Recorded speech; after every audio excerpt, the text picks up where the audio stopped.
We have to go back.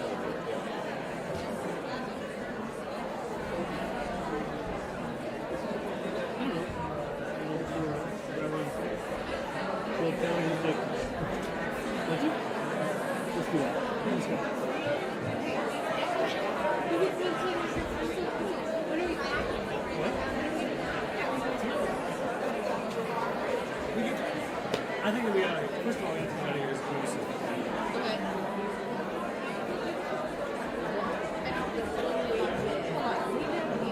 Well, let's try to go outside. Yeah. We can pick it up at 10. We'll probably push it by that way.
We have to go back.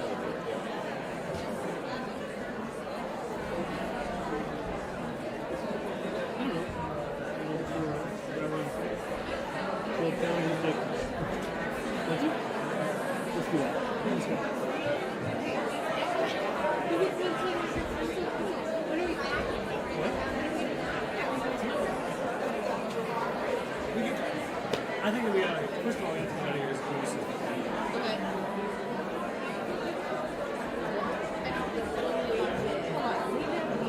Well, let's try to go outside. Yeah. We can pick it up at 10. We'll probably push it by that way.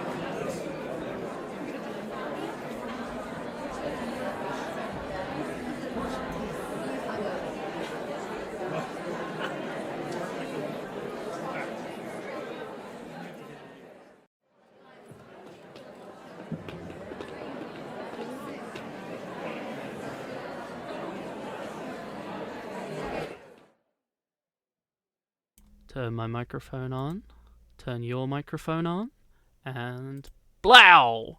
There we are. Hello. Oh, Hello. you're muted, and you're also quite quiet. I shouldn't be muted. There you go. Now you're better. Am I better? You are. Awesome. Awesome, very much. Hello, everyone, and welcome to the Edgy Boi Picture Show. First of all, welcome back to the bowling alley. I am Sammy Pauling, your 45-year-old, depressed, divorced, no kids manager who's just trying to get through the day. And to my left is my co-host, of course, the 17-year-old who is assistant manager, but only because his dad owns the building and the company, Sebastian Wrightson. Hello. How you Thank you for feeling, having man? me. Of course. Yeah, I'm doing pretty good. Yeah, I'm a bit sick, but that's kind of like the norm these days. It's weird, you know, when you first start university and everyone's got like freshers flu? Yeah. Yeah, I've got that, except I'm not with anyone else, and I'm just the only one suffering. So, what are you gonna do? Yeah, not gonna lie, sounds like a you problem. Hello, everyone in chat. Hello. Isla Fitzsimmons, great to have you back. How you doing? It's Mercy. Always a pleasure. And Mo Berry, go away. No, I'm just kidding. I know Mo Berry IRL. Okay. I was gonna say, well, you are the manager of the bowling alley, so I guess you can kick out whoever you like. I am. I'm the manager of the bowling alley. It's funny because we were talking. Hey, Justin72008 is now following. Thanks for the follow, man. Really appreciate it. Cool. So yeah, forgive me if there's any like problems. I recently moved over from using Streamlabs OBS to OBS Studio because it's better for my computer, but I knew Streamlabs and I don't really know this one. So hey Shaney, always a pleasure. How you doing? Cool. Wow. We're of course talking about Back to the Future. Now, I'm not sure if you're aware of this, but if you know me IRL, and you know Seb IRL, we should all get bowling shoes to watch the streams. Yes, Absolutely. definitely. 100% agree. And bowling shirts. But anyway, Back to the Future has been my favorite film. I mean, I've got a little figurine right here of Marty McFly. I've got my jacket on that's Back to the Future. I've got a collectible flux capacitor watch. I've got I recently bought you a gift as well. Recently, that's still in Southampton, but Seb recently bought me a little hoverboard from the second film just to go on my desk, which I love. But yeah, this is the show where Seb and I to list our credentials. Don't forget my amazing tattoo. I do have a tattoo, but to show it, I would have to stand. So I'll post a pic to my Instagram. So go follow me on Instagram. To list our credentials to have a film podcast, I am a second-year film student, currently writing with a current passion for editing. And Seb is currently doing a master's degree in on-screen acting. So we're just both big film nerds. And together, we could make the perfect movie. Together we could make the perfect movie. To be honest, it would just be Back to the Future again. It would be Back to the Future because that's the perfect movie. It's the perfect movie. Thank you for joining us while we talk about it. Just before we get into it, everyone, hydration check. Make sure you're hydrated. I'm drinking mango and strawberry tea. So. Ooh, la-di-da. Okay, so jumping into the first point, the way that I think this is going to be structured is we're going to go through the film sort of case by case, and we have plenty of time booked out. We might not go to the full 6 o'clock, and we also are going to have a little intermission at around 4:15-ish. So yeah, cool. Right, so the way that we're going to structure this is we're going to talk about, first of all, our overall feelings towards the film. Seb and I we rewatched it on Saturday. We're also going to talk about certain scenes that we liked, break down, talk about it as well, more in depth, start to finish, fun facts, tidbits, and we even have a little bit of trivia for you out there who might be interested in the trivia. Okay, so getting straight into it, Seb, Yes. What did you think rewatching Back to the Future? Well, um, this is one of the most complete movies ever made. No matter how many times you watch this movie, you get the same feeling as when you first watched it. And when I watched it again on Saturday, I was completely transfixed again, like it was the first time I watched it. What about you? Sort of a similar thing. I mean, the for me, and again, anyone who knows me real life, and if I've forced you to watch Back to the Future, which I've forced many people to do that, for me it's one film. Like, I'll start watching Back to the Future 1, and then I'm like, well, now I gotta watch Back to the Future 2, and then I always end up, I'm like, well, I've watched 2 of them, so I might as well have the home stretch. I might as well finish it. Watch all 3.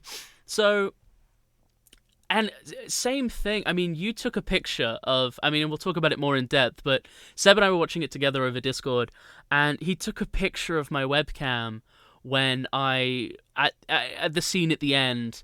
Obviously, sorry, I forgot to like set this as a warning, but there's obviously going to be spoilers for this movie that came out in 1985.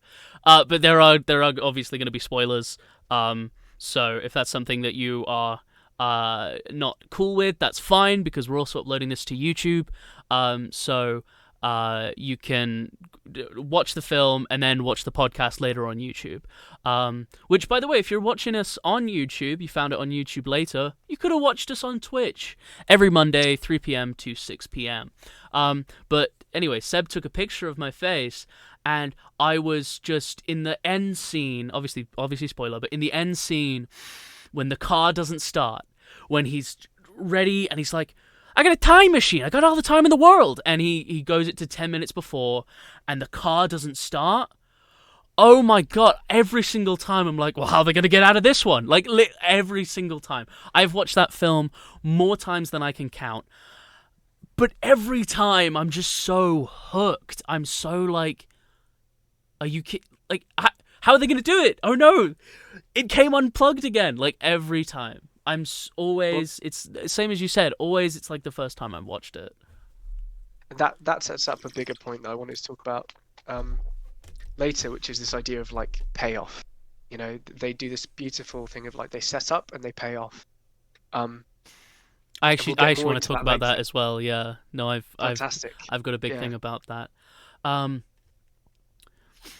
So just before we get into the more specific stuff, I want to hear about the first time you ever watched Back to the Future. Excellent. Yeah. I was 6 years old. My mum took me to Sainsbury's, which is a local English like supermarket. And in front of us there was the Back to the Future trilogy for £5, and I'd never seen it before, but just that title, Back to the Future, just made me want to watch it. And I begged my mum for this trilogy of movies, and I wasn't very well, so she got it for me, and I spent the next like 24 hours rewatching that entire trilogy. And I wouldn't sleep. And I remember the first time I ever watched it, I was too young to really comprehend anything, but I knew that I loved this movie. And ever since that day, I will watch it whenever someone suggests it. It's just my go-to feel-good movie. What about you? Kind of similar, but in the reverse. So I was about 10 or 11. I actually watched it with someone in chat right now. Basically, so I was in America, because that's where my dad is. So I was in America, and my stepmom was feeling really, really sick. Like, she was feeling really ill. And you know, she's still, and I think my dad was at work, or something similar, but she still wanted to, have a fun day with me or whatever. And so basically, we went, she was in the living room, she was lying down, she wasn't feeling great. And she was just going through a DVR, being like, oh, what's on, like, what film or whatever could we watch? And saw Back to the Future, and I'd never seen it before. So I was like, oh, okay, yeah, no, I'll watch it.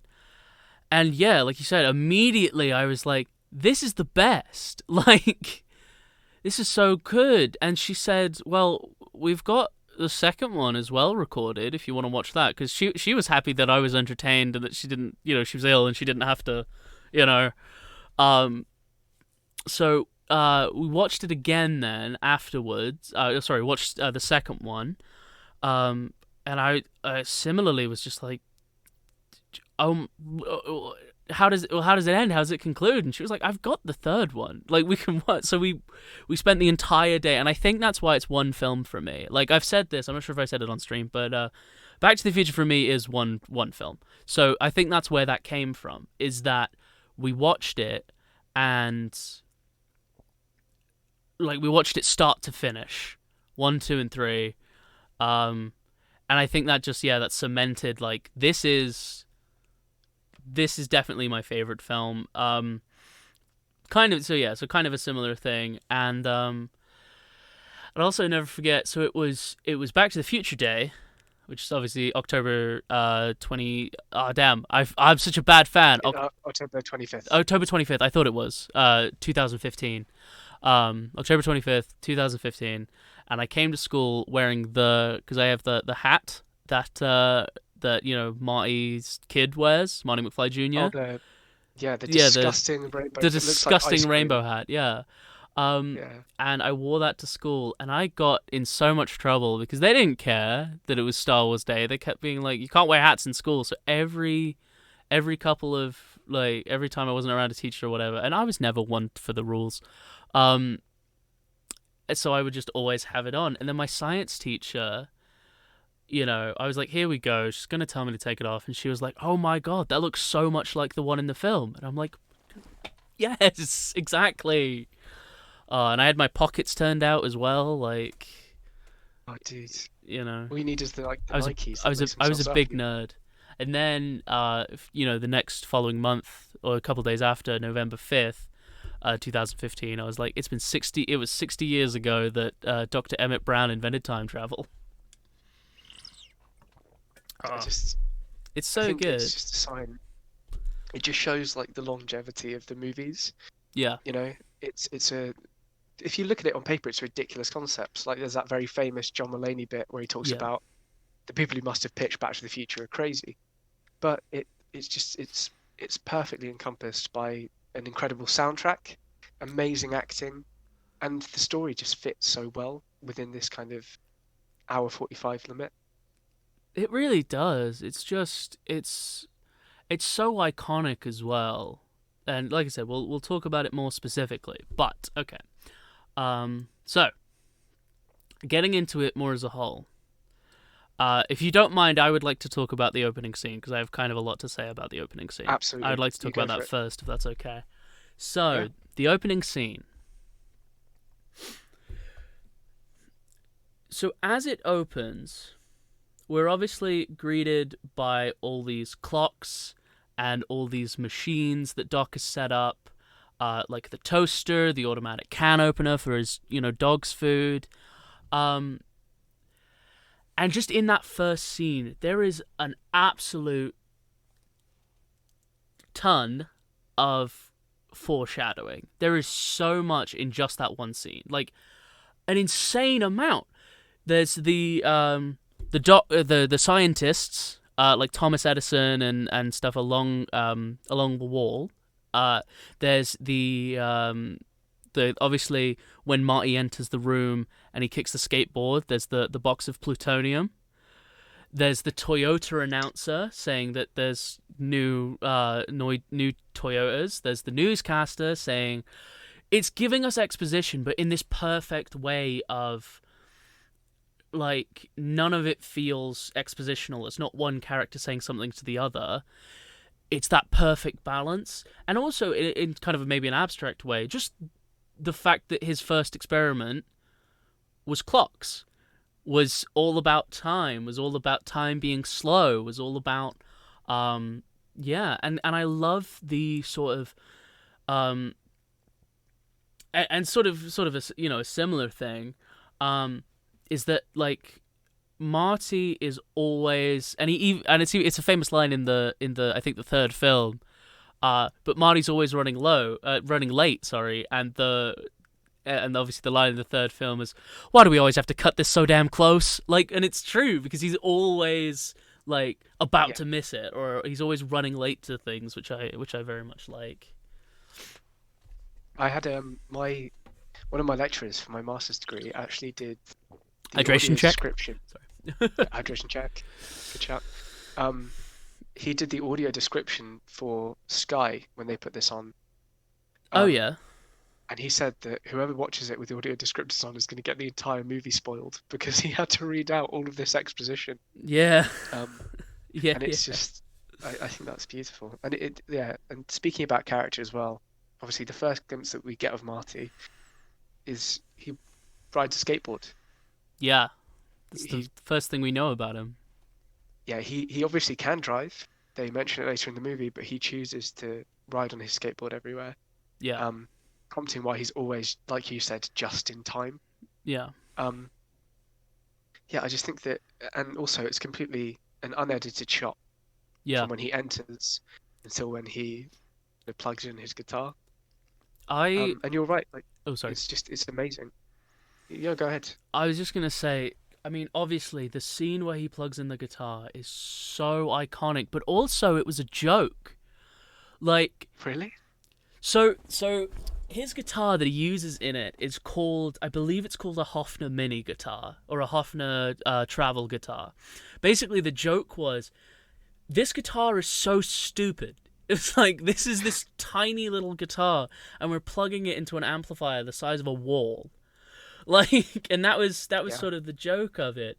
But that scene became so iconic, and that guitar became so iconic as well. Like, Vsauce 3, for example, a YouTube channel who does sort of science experiments, did an experiment being like, could you survive that, and is that possible? Where he gets thrown back into the bookshelf. I mean, his eardrums would be burst. Oh well, like... yeah, no, he would fully die. But like, obviously, but obviously, it's a film about time travel, so it's like, pick your battles, I guess. But I will say, that it was a joke because it's like this huge sound came from this tiny little stupid travel guitar. And obviously, there's just the classic sort of subversion of expectation, I guess, or the sort of, there's a slight possible chance of overload, like that joke when he's on the phone with him. It's just perfect. Yeah, not to mention as well, like we get all of the clues about what's to come later, like you mentioned. Yeah. All these little breadcrumb trails everywhere. Yeah. But the thing that stood out for me on rewatch was, you hear on the TV, they say the date. They mention that it's 1985, and they don't mention it again. Like, you'll just assume, like, obviously because it came out around that time, people are just like, oh yeah, it's. But even later on, you just get that it's obviously set in the 80s. And then we get our first introduction to the one and only Dr. Emmett Brown. Via a phone call, and you can tell that he's panicky. And he's in a full whisper. Yeah. And you kind of just like, right, he's not been home for like at least a week, so obviously something big is going on. But he doesn't mention any of this to Marty. He's just like, you need to be here at this exact time. Can you do it? And then Marty immediately mentions he's going to be late for school, and that's everything you need to know about Marty. I think, in that just like opening scene. It's so like, because again, like you said in the John Mulaney bit where he says, they never explained why they're friends. Like, there was it's because there was a cut scene. Where, or like the actual story of it is, and I think it's also explained in the animated series, that, wow, lost my train of thought. But the actual backstory is, he worked him as a lab assistant, like a lab tech assistant for a summer, and that's how they met. But that was cut from the film. And so everyone is just sort of like, why are they friends? But I think also the beauty of the film is you don't need to know. Like, do you know what I mean? It's like, I was recently watching a video on Groundhog Day, where it's like there was a scene that was cut where because the only way that they could sell the film is if there was a reason why he was living the day over and over again. But that wasn't the point of Groundhog Day. Like, the point of Groundhog Day was, you know, Bill Murray's character being a better person and, like, understanding his faults. Because if he knew why it was happening, or we knew why it was happening, the film would then become about how he would, how he's undoing it. So it's less about his character development and more about him trying to figure out why it's trying to undo what he did. You know what I mean? So, because I've always just assumed, and this is like from watching it multiple times, that we are just watching one in a series of time loops. yeah, And then obviously, after the first one, Dr. Emmett Brown knows that they are going to meet eventually. yeah, Because there's this concept of like fate that I think is very prevalent in this movie. You know, there are always things trying to stop Marty from doing this, but at the same time, there are things that happen that are supposed to happen exactly that way, and it sets up perfectly, I think. It's like we mentioned earlier about setup and payoff. yeah, You know, at the beginning of the movie, Marty explains all of these things that he wants, and we get to see them, and we're like, yeah, that's like, there's no way that's going to happen. And then during the course of the movie, they all just work for him. And I think it's this concept of if he had never stepped into the DeLorean, you know, he never would have gotten one. well, exactly. And Which is obviously the part of the movie. But yeah, and sort of moving on from sort of the first scene to the audition scene, I think. yes.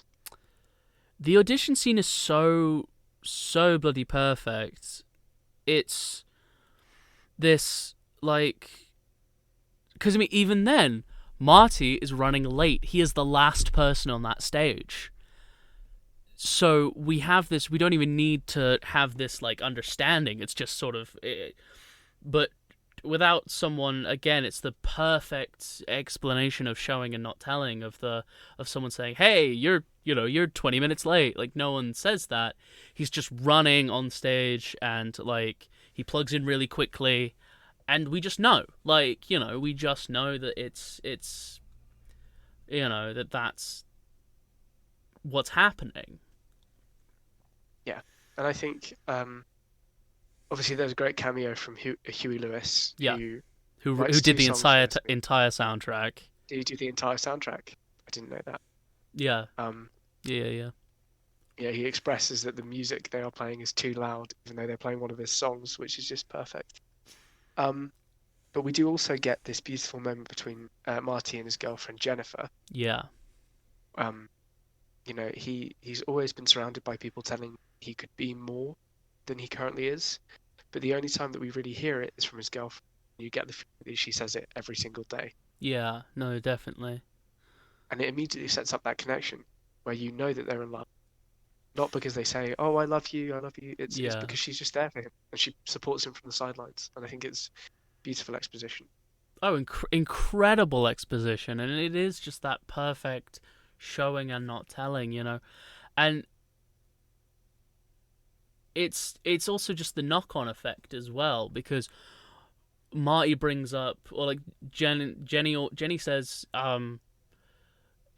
you know, what is it the doc always tells you? And then Marty says, if you put your mind to it, you can accomplish anything. And that phrase has such a knock-on effect for the rest of the film. And yeah, and it's just, you know, we're reminded right there. And I will say this as a fun little piece of trivia. Did you know? This isn't about the film as such. It's more about like, you know, people who study film or whatever. But did you know that they actually use in curriculums? They use Back to the Future as an example of perfect filmmaking, or perfect screenwriting. Sorry, because I believe we've discussed this before, but no, I didn't know that. Your camera and your audio are a little out of sync. But yeah, so basically, they teach Back to the Future as showing you this perfect, like, here is a cause, here is an effect, here's what happens. Like, they use it as a perfect. And I was talking to a friend of mine. And she was saying, like, well, it's just like got something of everything. And it does. It's funny. It's family friendly. It's, well, to an extent, it's PG. But yeah, so it's funny. It's family friendly. It's sci-fi. It's got a little bit of romance. It's got, sort of coming of age. Like, it is this perfect, like, it just has something for everyone in it. It's a film that there just isn't that much fault that I can, like, obviously there are, things I would change, but my point more is you can watch Back to the Future with anybody. Do you know what I mean? absolutely. There's almost never a reason to not be able to watch it. Yeah, sorry, you're still out of sync. Let me try and fix this. I may have to. Yeah. No worries, it should be fine. Sorry guys, technical difficulties. Is that better? Yep, there we go. We're back. Okay. If that happens again, just as a quick PSA, my internet's terrible. And so if at any point I disappear, it's just because I've had some issues, but it should be fixed within a few weeks. Yeah, definitely. That's all good. But yeah. So I was going to mention about that too. Yeah. Because we get to the scene where obviously he goes to the audition, and it doesn't work out for him. Yeah. It's at this point where things start to be set up, but in reverse order to how they pay off. Right. So obviously the first thing we learn is that he wants to be in a band. He's got like a demo tape, and most importantly, he wants to play at the school dance. Then we learn that he's going to the lake with Jennifer. Yeah. He hasn't told his mother yet. But their plans to go that night, the next night. We then see on the street a 4x4 that Marty says that he wish he could have. It's his ideal car. Yeah. We then get a woman come up to them and say, "Hey, we're trying to fix the clock tower. Save the clock tower! Save the clock tower!" Yeah. Here's a quarter. Yeah. Thanks. Beautiful. Here's a quarter. Yeah, and she gives him a flyer. And then that's another perfect setup of this beautiful existence of this, this flyer in this. It's the thing of every single thing in this film has a purpose. Like, there are plenty of films that I've seen, and there are plenty of, like, even plays that I've watched or books that I've read, which I always think, what is the point of this bit? I'm always like, it's fair enough to have it, and if someone says to me, like, oh, the point of it is just to show character development, I'm like, okay, that's fine. That, like I said, as a film student, I'm often shown, like, oh, yeah, it's just for character development. But if it's just for character development and it doesn't move the plot along, or it doesn't come up later and there's no payoff, I always think, what's the point? I'm always like, great, they had character growth, but you could do it in such a better way, and this is a perfect example of that, because you can show that Jenny is in, like, really, really, is, and I mean, we obviously get it later because we find out that they get married and have kids, but that they really are in love with each other. We get the information about the clock tower, which is the payoff at the end. We get the showing of, when he says, "I got a girl," and Doc says, "Is she pretty?" "Oh, she's beautiful. She's nuts about me. Look what she wrote." And it's just this incredible, beautiful, like I said, knock-on effect of something happens and there is a reason for it. Yeah. And I think, again, that scene is perfect for this example, because Jennifer mentioned that she's going to be at her grandma's house, so he can't call her at home, and which is the reason why she writes on the back of the flyer. Another perfect thing. That is another, like, exactly that. If that wasn't there, we would never have got it. I love the way that this film was very clearly written backwards. Yes. Like, I love more, and I think Taika, I always get his last name wrong. Taika Waititi. Waititi, yes. He says when he's talking about writing films, he has scenes he will never just write a film like start to finish. He has scenes in mind, and he will also sometimes work backwards. He will start with, he knows what his beginning is, he knows what his ending is, but he has nothing in the middle. But and I do love that. I love the Mercy says the costume is beautiful. It is. All of like all the costume design, 100%. Like the amount of times I've dressed as Marty McFly I dressed as him for Leavers Day. I dressed as him for a Comic-Con. I dressed as him sometimes just cuz. And I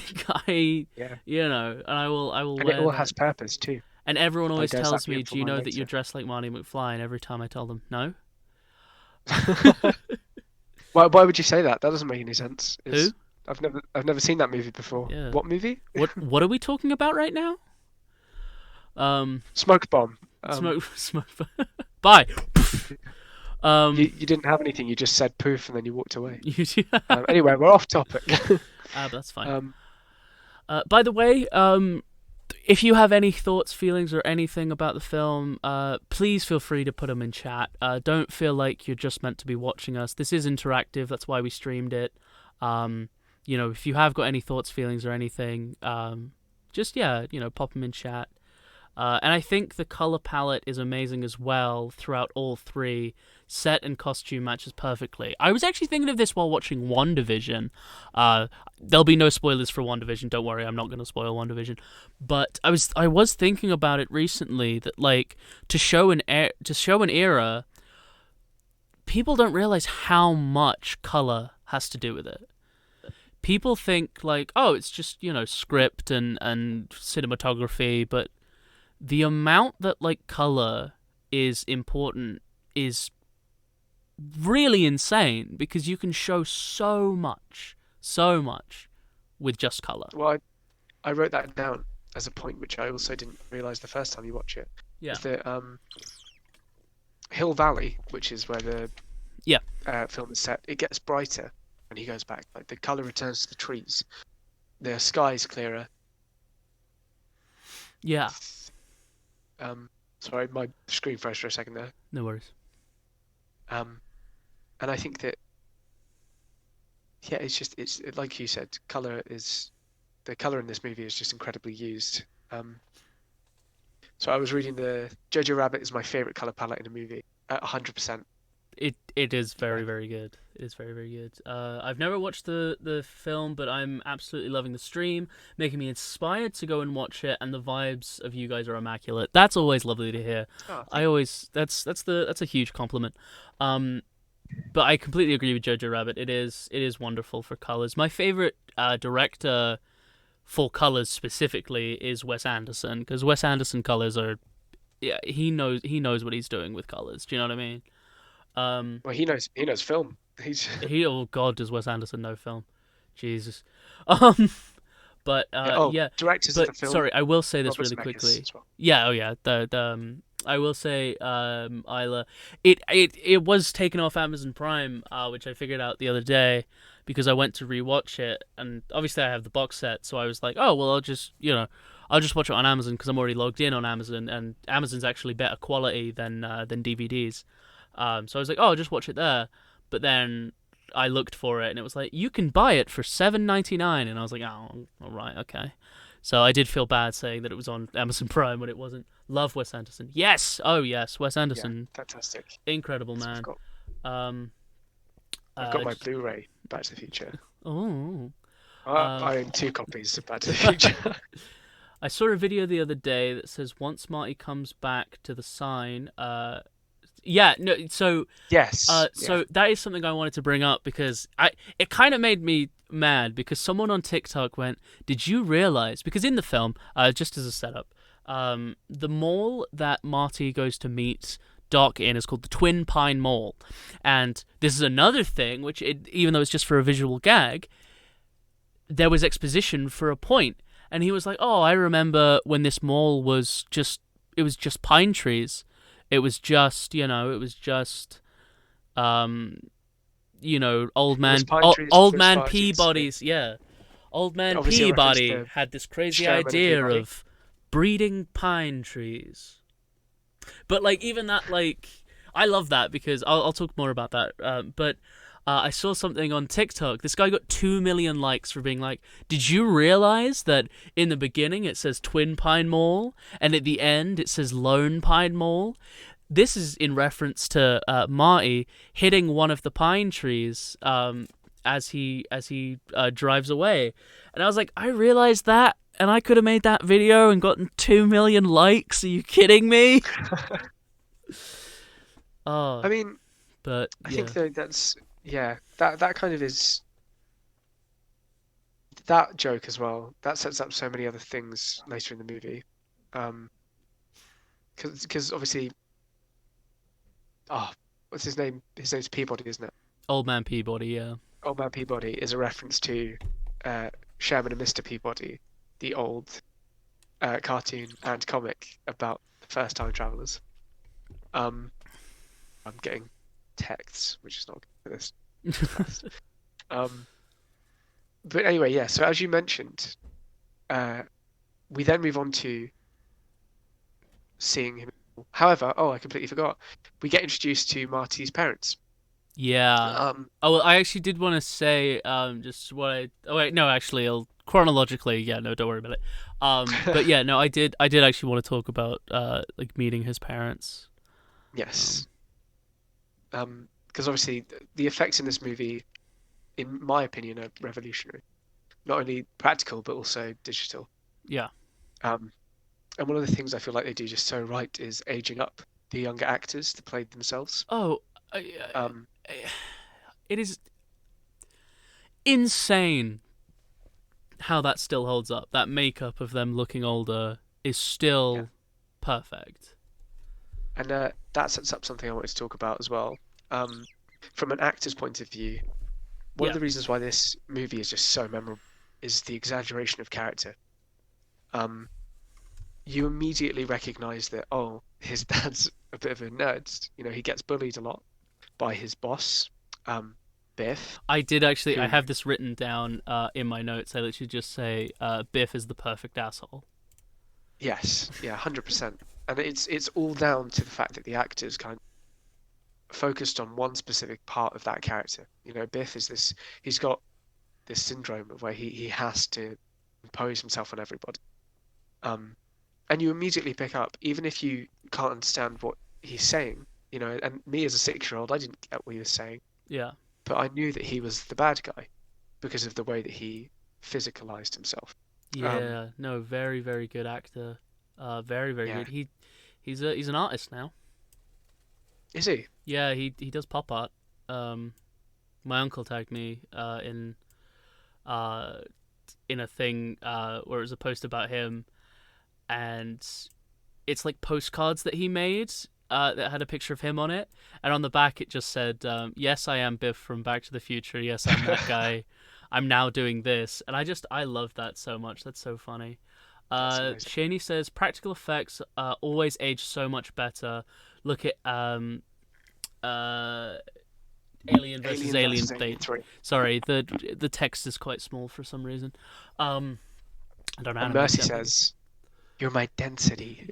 You're my density. Love that. Wow. Well, it's funny you say that, Mercy. It's actually funny you say that because she says that old Biff looks like Donald Trump. This is off topic, but I will talk about this very briefly, and then I'll go back to it. Biff is Donald Trump, pretty much exactly, and the writers wrote it in Back to the Future 2 to show people what Donald Trump's America would be like. Because Biff's the richest man in the world. He has Biff Tower. He lies all the time.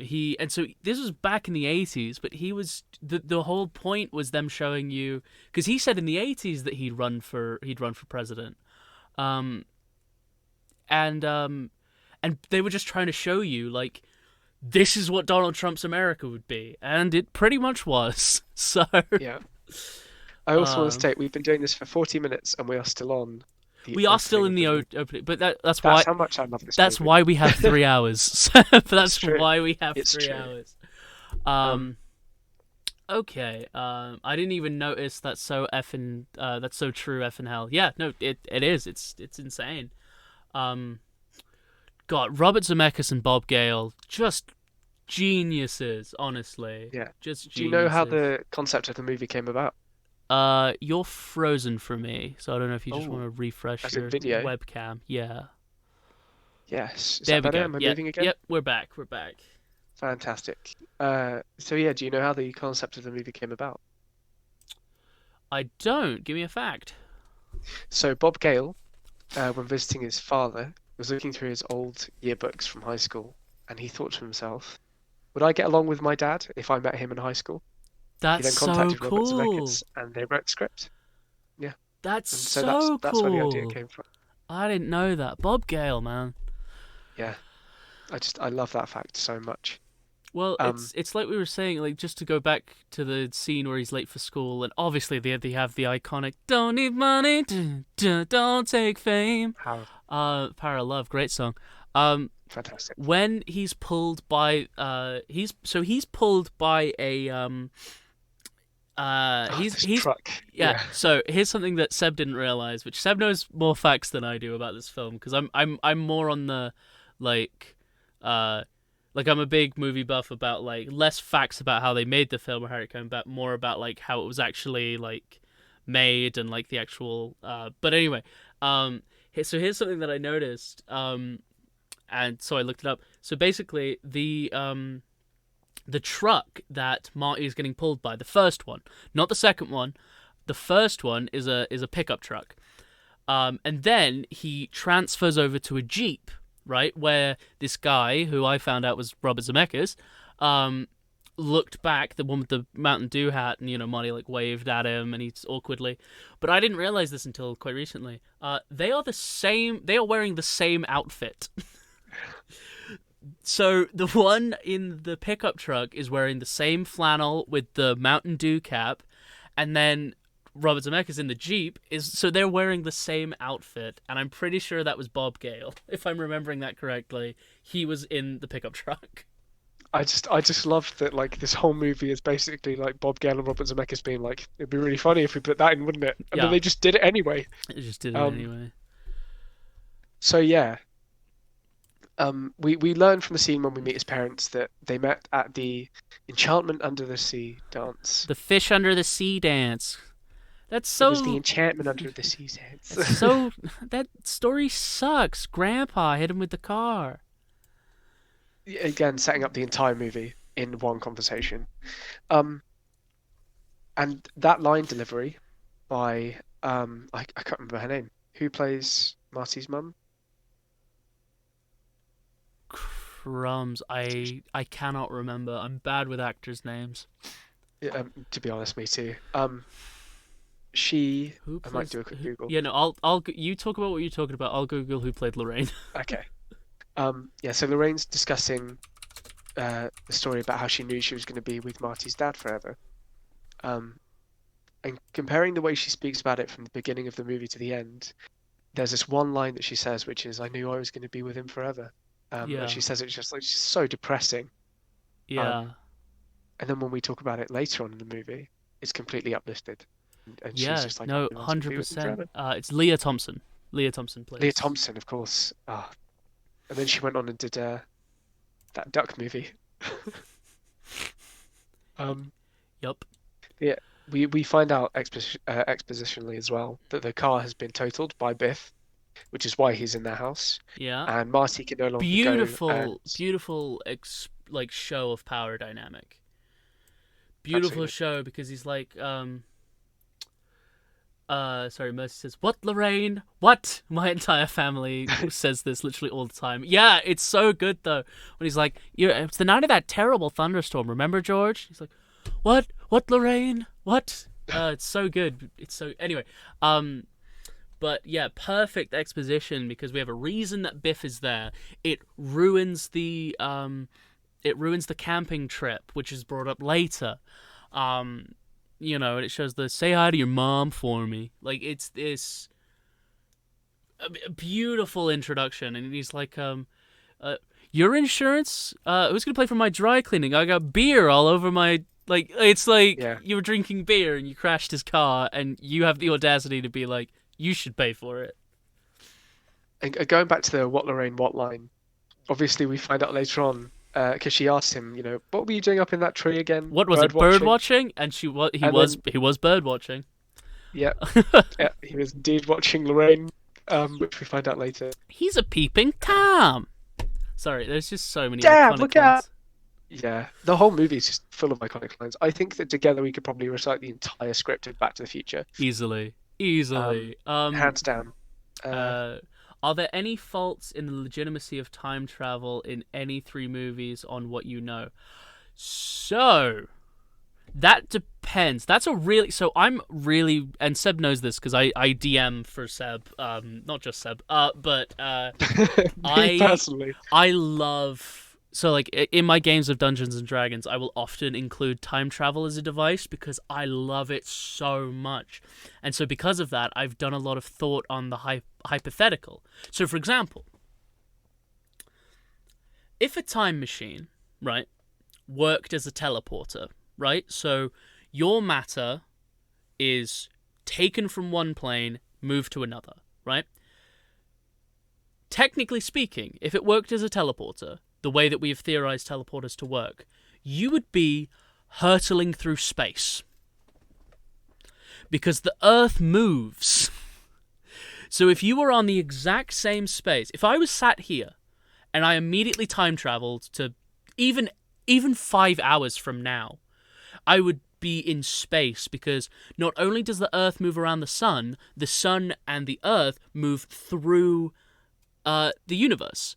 So, and obviously this is the whole point of like time. So time travel just like can't really exist in that way because, and also there's the like point of like atom displacement as well. And I know this is really boring, but I find it really interesting.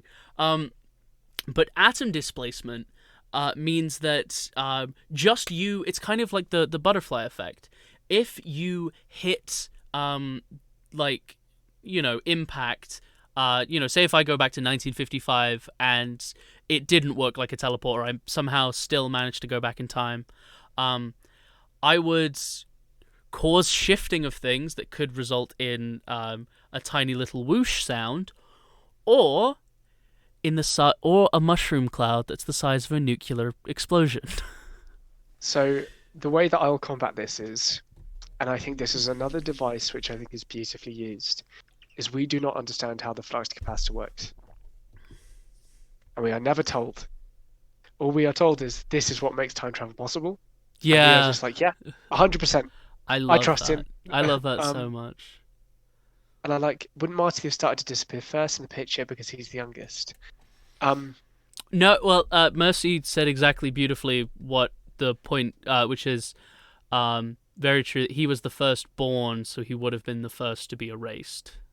And I think the important thing to note is, I think as well, instead of time unraveling backwards, so he would be the first to go, I believe that time would unravel from that point which changes. Yes, exactly. And it would move forward until it filters to him. Or you could put it down to he's a time traveler, and the flux capacitor's given him some kind of way to, last out longer than everyone else. Oh, sorry. No worries. Again, we don't know how the flux capacitor works. We don't. We just know that, yes, of course, that's the day I invented time travel. And I love that. Yeah. I absolutely adore the picture that we see of the flux capacitor when he's like, because it's this big moment, like, yes, November 5th, 1955. Like, it's this huge moment of, like, inventing time travel. And he said, when I came to, I drew this. And it's literally just, like, 3 lines. Yeah. Yeah. That says flux capacitor on it. There is nothing to suggest. And someone says, oh, into the time circuits. Like, yeah, sure. It's time circuits. It's But it's perfect because we don't need to know why it works. Because that's not the point of the film. That's just because at the base level, the film's about Marty's personal journey of becoming a better person. Yeah, and another thing that I want to talk about his parents is obviously Lorraine being a massive freaking hypocrite of just being like, yes. Oh, I never chased boys. She literally follows him home. oh, I never I never asked a boy to a dance. never asked a boy to a dance. Yes, she did. And or sat in a parked car with a boy. Yeah. Yes, she did. Fantastic. So it's we get that like beautiful that beautiful moment of It's the set up hypocrisy. and fail. It's the little breadcrumbs that they leave that you pick up on later. I mean, going to when he actually here's a theory for you, and I want to know if you agree with me. Okay. So let me give you some context. Let me get your head in the right place. Okay. When Doc invents time travel. He says that it took his entire family fortune and 30 years. He also is a disgraced nuclear physicist who also has access to plutonium because Libyan terrorists wanted him to build a bomb. So he's got Libyans, obviously, which so he's got Libyan nationalists that are like after him. He has stolen plutonium, and he has spent his entire fortune. That scene where Doc says, "When that thing hits 88 miles per hour, you're gonna see some real shit." Like, he was going to kill himself if it didn't work. Because in that scene, the car's coming directly at him. And he is shocked when it works. The best part about that is he drags Marty in. He drags Marty in. He makes him... So he was going to take Marty with him. That's my theory on that. I think he was going to kill himself, and that... Because, like I said, it's just... And he was just taking Marty with him, you know. I think as well, if we combine our theories, if it is part of a time loop, I think he knew it was going to work. Because obviously Doc would always know that he eventually creates time travel. He might not have been 100% sure. Oh, he knows of the exact date too, because Marty later on gives him a letter telling him to open in 1985. Oh, actually, no, he wouldn't know the exact date. And that's also still not guaranteed that he'd work, because at that point, it's true. He saw up to that point, but he didn't. So he saw that it worked, but he didn't see that like after that he wouldn't have gotten run over. That is true. So, I think it's I think it's a bit of both. I really, because it's just like once you line it up like that, it is a bit like because I mean if you look at his face, he is shocked when it works, which obviously I know you would be, but he was so sure that he was going to be fine, like a level of surety that like he wouldn't have had if he wasn't ready to at any moment just give up. What do you want to know? I actually know of one blunder in this movie, at least that I saw. Oh, sorry, you've gone out of sync again. I will reset. Sorry, he is getting. Back in sync? You're now just frozen. Oh. Wait, there we go. Now we're good. Now we're good. Don't touch anything. So we obviously see in the opening shot, Marty's skateboard hit the box of plutonium. But Doc pulls out a separate box of plutonium later on. And so are we meant to believe that Doc went back to his house to get that plutonium and then come back and meet him? Even though he says to Marty, "Can you pick up my video camera on the way because I forgot it?" Yeah. So that is a blunder, unless for some reason the plutonium was in 2 cases. They had to transfer it. They had to transfer it, yeah. Science. Yeah. So, Marty visits Doc at Twin Pines Mall. Yeah. From what we get from the scene is that Doc is extremely excited for his new latest invention. And at this point, I think it's pretty obvious to everyone, we know what this movie's about. He's invented time travel. Yeah. But the same thing, your reaction to the end of the movie, I get at the beginning of the movie. Every time I see that work for the first time, I'm like a kid again. And I'm like, he did it, he invented it. Yeah. You know? Yeah, and definitely. It's just, again, I think beautifully acted. The energy in that scene is incredible. If they had done it where he's like, ah, yeah, I invented time travel, no one would care. Yeah. Um, And here's a point that I want to talk about now that we're back at the Twin Pines Mall, is Yeah. the amount I love how much Doc. The way that Emmett Brown is written is so incredible. Like his character, and also just, this might just be because obviously it's so iconic and everybody knows, but anyway, I do not think, wholeheartedly, I do not think that anyone else apart from Christopher Lloyd could have played Emmett Brown. I can't see, and again, I know it's just because like I'm seeing it through a lens of that's how I've only ever seen it, but his work in that is just so freaking incredible. But yeah, so he does this beautiful thing where he has a point or he has a question, but then when there's no resolution, there's no end to it, or you can see that it's like pointless, he just moves on. He just moves on to something else. Like in that thing where he goes, old man Peabody was working on how to breed pine trees, and he just moves on. Like he's just like exposition. He leaves, and it's the same later on because obviously one of Marty's catchphrases is "That's heavy, Doc," basically, yeah, thank you. You can't just walk into a store and buy plutonium. Did you rip that off? Anyway.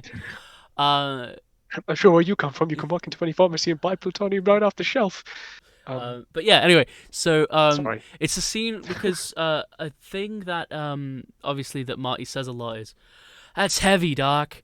And basically, Christopher Lloyd says, or Doc Brown just says, "There's that word again, heavy. Is there something wrong in the future? Is there something wrong with the Earth's gravitational pull? What? The way that we need to get your brothers together," like he just fully brushes it off. Yeah. Because he's like, oh, well, that would affect the timeline too if I knew that, so we're just moving on. But it was just so perfect the way that he literally, like, because he points and he's like, the Earth's gravitational pull. What? The only way we need to get your parents together. Like, he fully just bats it to the side. It's the way he answers his own questions too. Like, in the same kind of scene, it's when they're watching the camera footage back for the first time. And he's like, "What am I wearing? What's this suit that I'm wearing?" And Marty's like, "Oh, it's to protect from the plutonium." And he's like, "Of course, because of all the fallout from the nuclear active wars." Yeah. And it's like, not quite, but you've got the gist. Moberry says, "Why is the third time entry thingy, last time jump, in the DeLorean necessary? How would he use it?" What are you referring to specifically? The third time entry. Is it when, like, the last time he goes back, or like the third movie? I'm unsure. That's why I'm asking. I am unsure.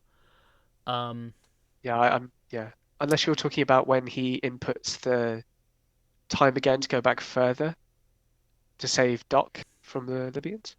Yeah, maybe because like that was his point, but obviously the car doesn't start. So like So what he does is he sets it for 10 minutes before he was going to get shot so that he could drive to the mall and... Doc gets shot, by the way, by Libyans. Oh yeah, in that scene. Sorry, if you haven't seen it, sorry, forgive me. The Libyans that he rips off, the 3 times in the car. Oh, the 3... So this one says where you are, this one says where you... No, this one says where you're going, this one says where you are, and this one says where you last were.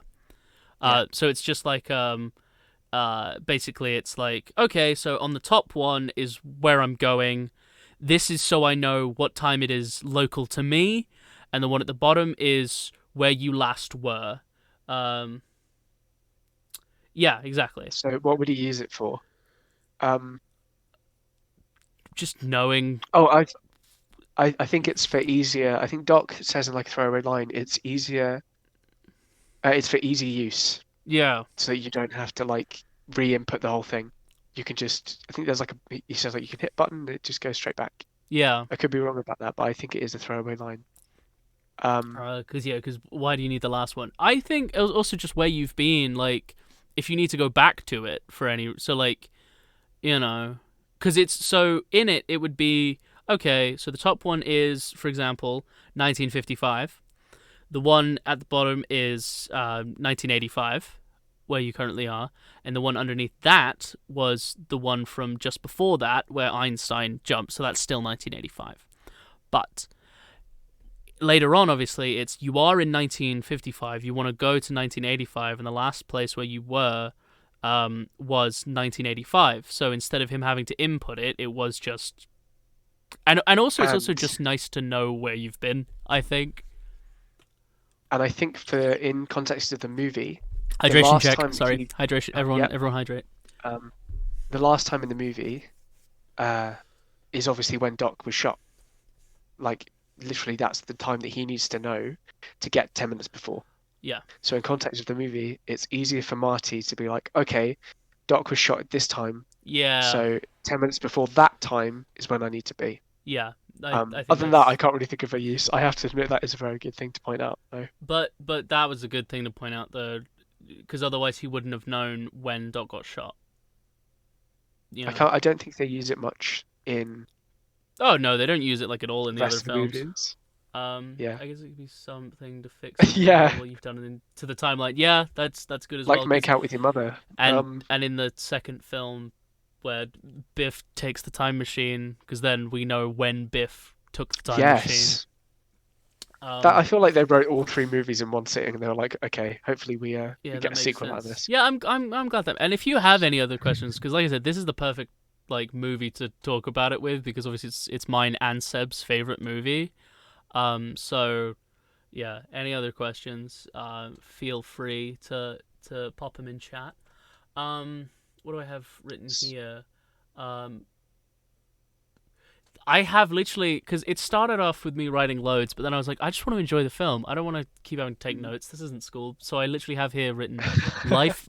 I have it from he was going to kill himself, so the scene in the parking lot, to life preserver joke. So I skipped quite a lot. Wow, you skipped to the point where entire, he gets hit by the car. Yeah, the entire... so basically, the reason that Marty goes to 1955, let's set that up. So, the Libyans have just shot Doc Brown. Well, before then, Doc puts the time of when he first invented time travel. So Doc is explaining where you could go. He's like, you can go back and see the birth of Christ. You can go and see. Oh, you frozen. When this never mind. Was invented. Never mind. You're fine. All good. Yeah, all good. Sorry. Okay. And he's like, oh, here's a red letter date in history. The day I invented time travel, and he types it into the machine.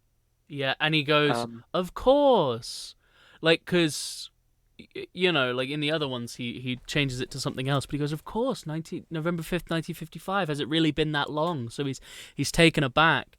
So that's what's set in the time circuits after he shows that time travel is possible using the dog, which Einstein is freaking adorable. But anyway, so the Libyans... Marty jumps back.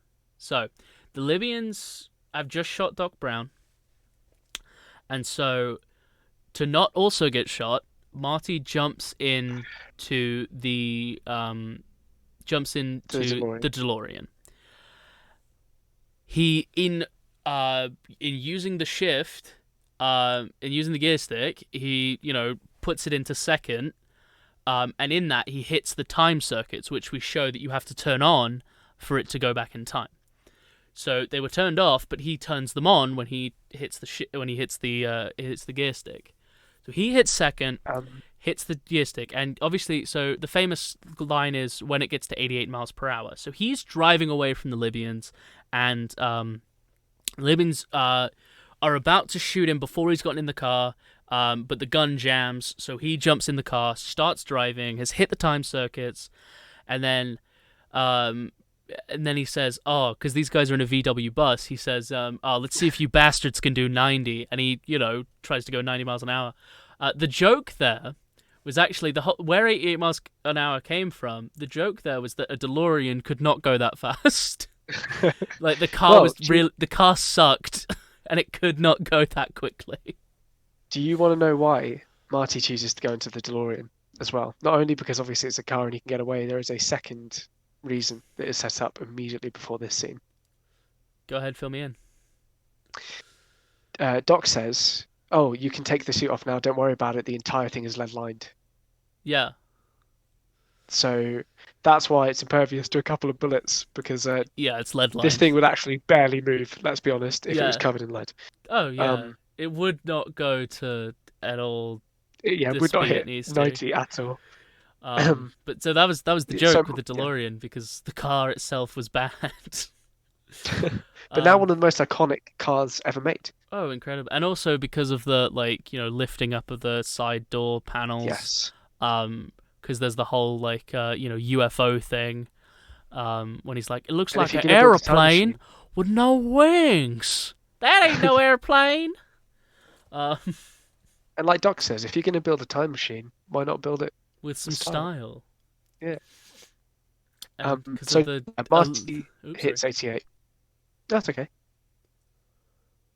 Why do terrorists always have a V-dub in film and TV? Well, these guys don't, I don't think. They speak... No, in their natural language. V dub. What's V-dub? VW. What's that? Oh, I thought you meant voice dub. No, And no, I thought you no. meant like, okay. No. They have why do they always have VWs? It's because I don't know. That is a point. Why is that a trope? I think it came from Back to the Future, and I think they just I hope so. used a They're cheap. I don't know. oh, they're not. I mean, maybe in the 80s. So I was gonna say like 19. What did I say it was? 1983 bay window VW that they drive in. Yes, yeah, 'Cause and you were it's- spot on. Because it wasn't a splitty, I don't think, which is the one with the split window in the middle. I think it just had one big window. I'm pretty sure. I love that we... I could be How did we completely get wrong. onto this topic? Because we talk about Libyans in In VW. VWs. Absolutely. um So yeah, he jumps back in time. He jumps back to the 50s. yeah, it's a bay window. And Sorry, I was just checking.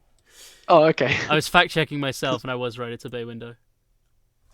Awesome. Anyway, Yeah, because I looked up on Saturday and I was like, how did you know that? Like, why? the reason I knew that is because my dad and stepmom, I just grew up around VW buses. We went to a thing called Bus Fest, where it was just a bunch of people in VWs, and I've just grown up around them. So That's so I don't know that much about cars, but I know when VWs come out, and I knew that it was 83.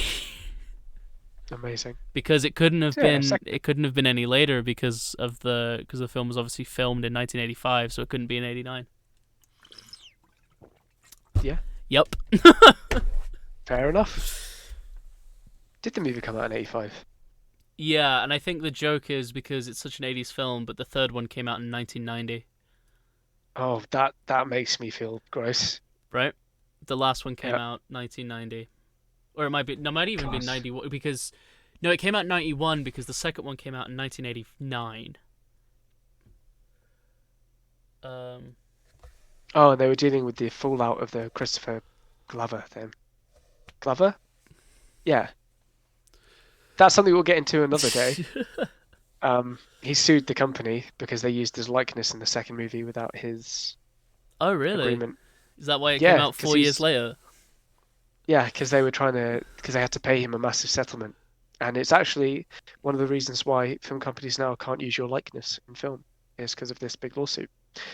Off topic. So Marty crashes into the farm of Mr. Peabody Yeah, because he goes and back his in wife time. and kids. Yeah. So yes, Causing the car to take a lot of damage, especially from the bullets as well. Yep. It means he can't really start it back up again. but he And does. so he hides the car. He does. He drives out. He drives out. He hits one of the pines, which is why it becomes the Lone Pine Mall. 2 million views. 2 million likes, not even views. 2 million likes. Oh, God. Yeah, horrible. So what happens then is he drives, and then the car like he's like, this is just a dream. We're just in a dream. And the thing that makes him realize it's not a dream was he passes the Lion Estates, which is where we see he lives in when we're introduced to his parents, and it's completely empty. It's just a field, and it's. I love the classic like 50s like slogan of like the house of tomorrow today. Like I love that. Like why don't we use that anymore? Why don't we say that? It's because it seems too retro. Bring it back. Bring it back. We should get shirts made that say the shirt of tomorrow today. We've got too many designs of shirts. Yeah. So the car breaks down and Marty has to hide it behind a large billboard, which for me that just seems ineffective. Anyone could stumble upon it, but also it was an active construction site. It is, yeah. Because but he does throw like a blanket over it or something. No, he like puts like 2 branches on it. Yeah. He's like, oh, it wouldn't start, so I hit it, and it's just like got like 1 or 2 branches on it. He's like, did you though? Did you hide it? Did you hide it? Like, did you even try? We're picking holes in our favorite movie. But that's the point. We can. It's our favorite It is film. the point. Yeah, we understand how ridiculous this movie is, and we accept it. We do. And one of the reasons why I love this movie, and specifically Marty, is he's a smart kid. He hasn't had to apply himself until this moment. He immediately goes to look for Emmett Brown or Doc, and he knows that diners will have the Yellow Pages, which for those who are too young to remember, was a phone book which had everyone in that city or town's number in it that you could call. Businesses, home telephones, which I guess is quite dangerous now. But the whole point of the thing is it had his address in it. Yes, yeah. But also because I wanted to talk about this because he says the words "Oh, good, you're alive" when he finds Doc Brown in the phone book, which I'm like, he's alive. He said the date, like. But that line was so funny for me because just, oh, good, you're alive. And again, people are wondering, well, Marty's been to Doc's house before. He was there in the opening. No, he hasn't. He has been to his second house, one after he lost his family fortune. No, that isn't his second house. That's his garage. You see that in the film. Is it? Yeah, no. Something I noticed you didn't. No, the reason is because he thinks that he lives on John F. Kennedy Street, but John F. Kennedy hasn't been elected president yet. So no one knows who John F. Kennedy is. So he says that's a block I thought past. it was because he lost his fortune in his house. No. He said, "Where's Riverside Drive?" And he said, "It's a block past Maple." He goes, "Oh, that's John F. Kennedy Street." And then Lorraine's dad says, "Who the hell is John F. Kennedy?" But anyway, yeah, no, he lives in his garage, and he sold the land around it because he had the land as well for the car park in the beginning. Okay, there we go. So I didn't realize that. So see, the more you know. So he goes, but he doesn't realize because this house, obviously he doesn't own anymore, but he owns like the little garage that's like in the side. Yeah.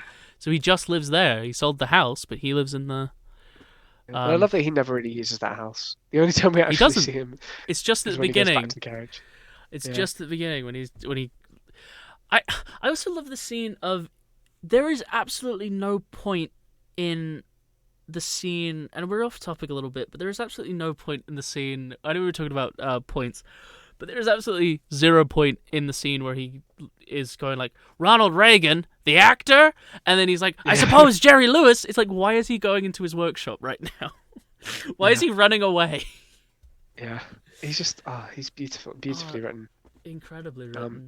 There's a fun fact too. Did you know that Ronald Reagan used to have private screenings of Back to the Future, and he asked the guy who was running the camera to rewind the movie so that he could listen to that line again.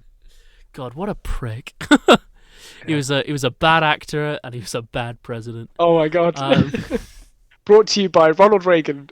Yeah. Marty. So Marty goes to find his parents, but instead he runs into his dad. I'm just going to try and speed it up a little bit. Instead he runs into his dad in the diner where he uses the phone.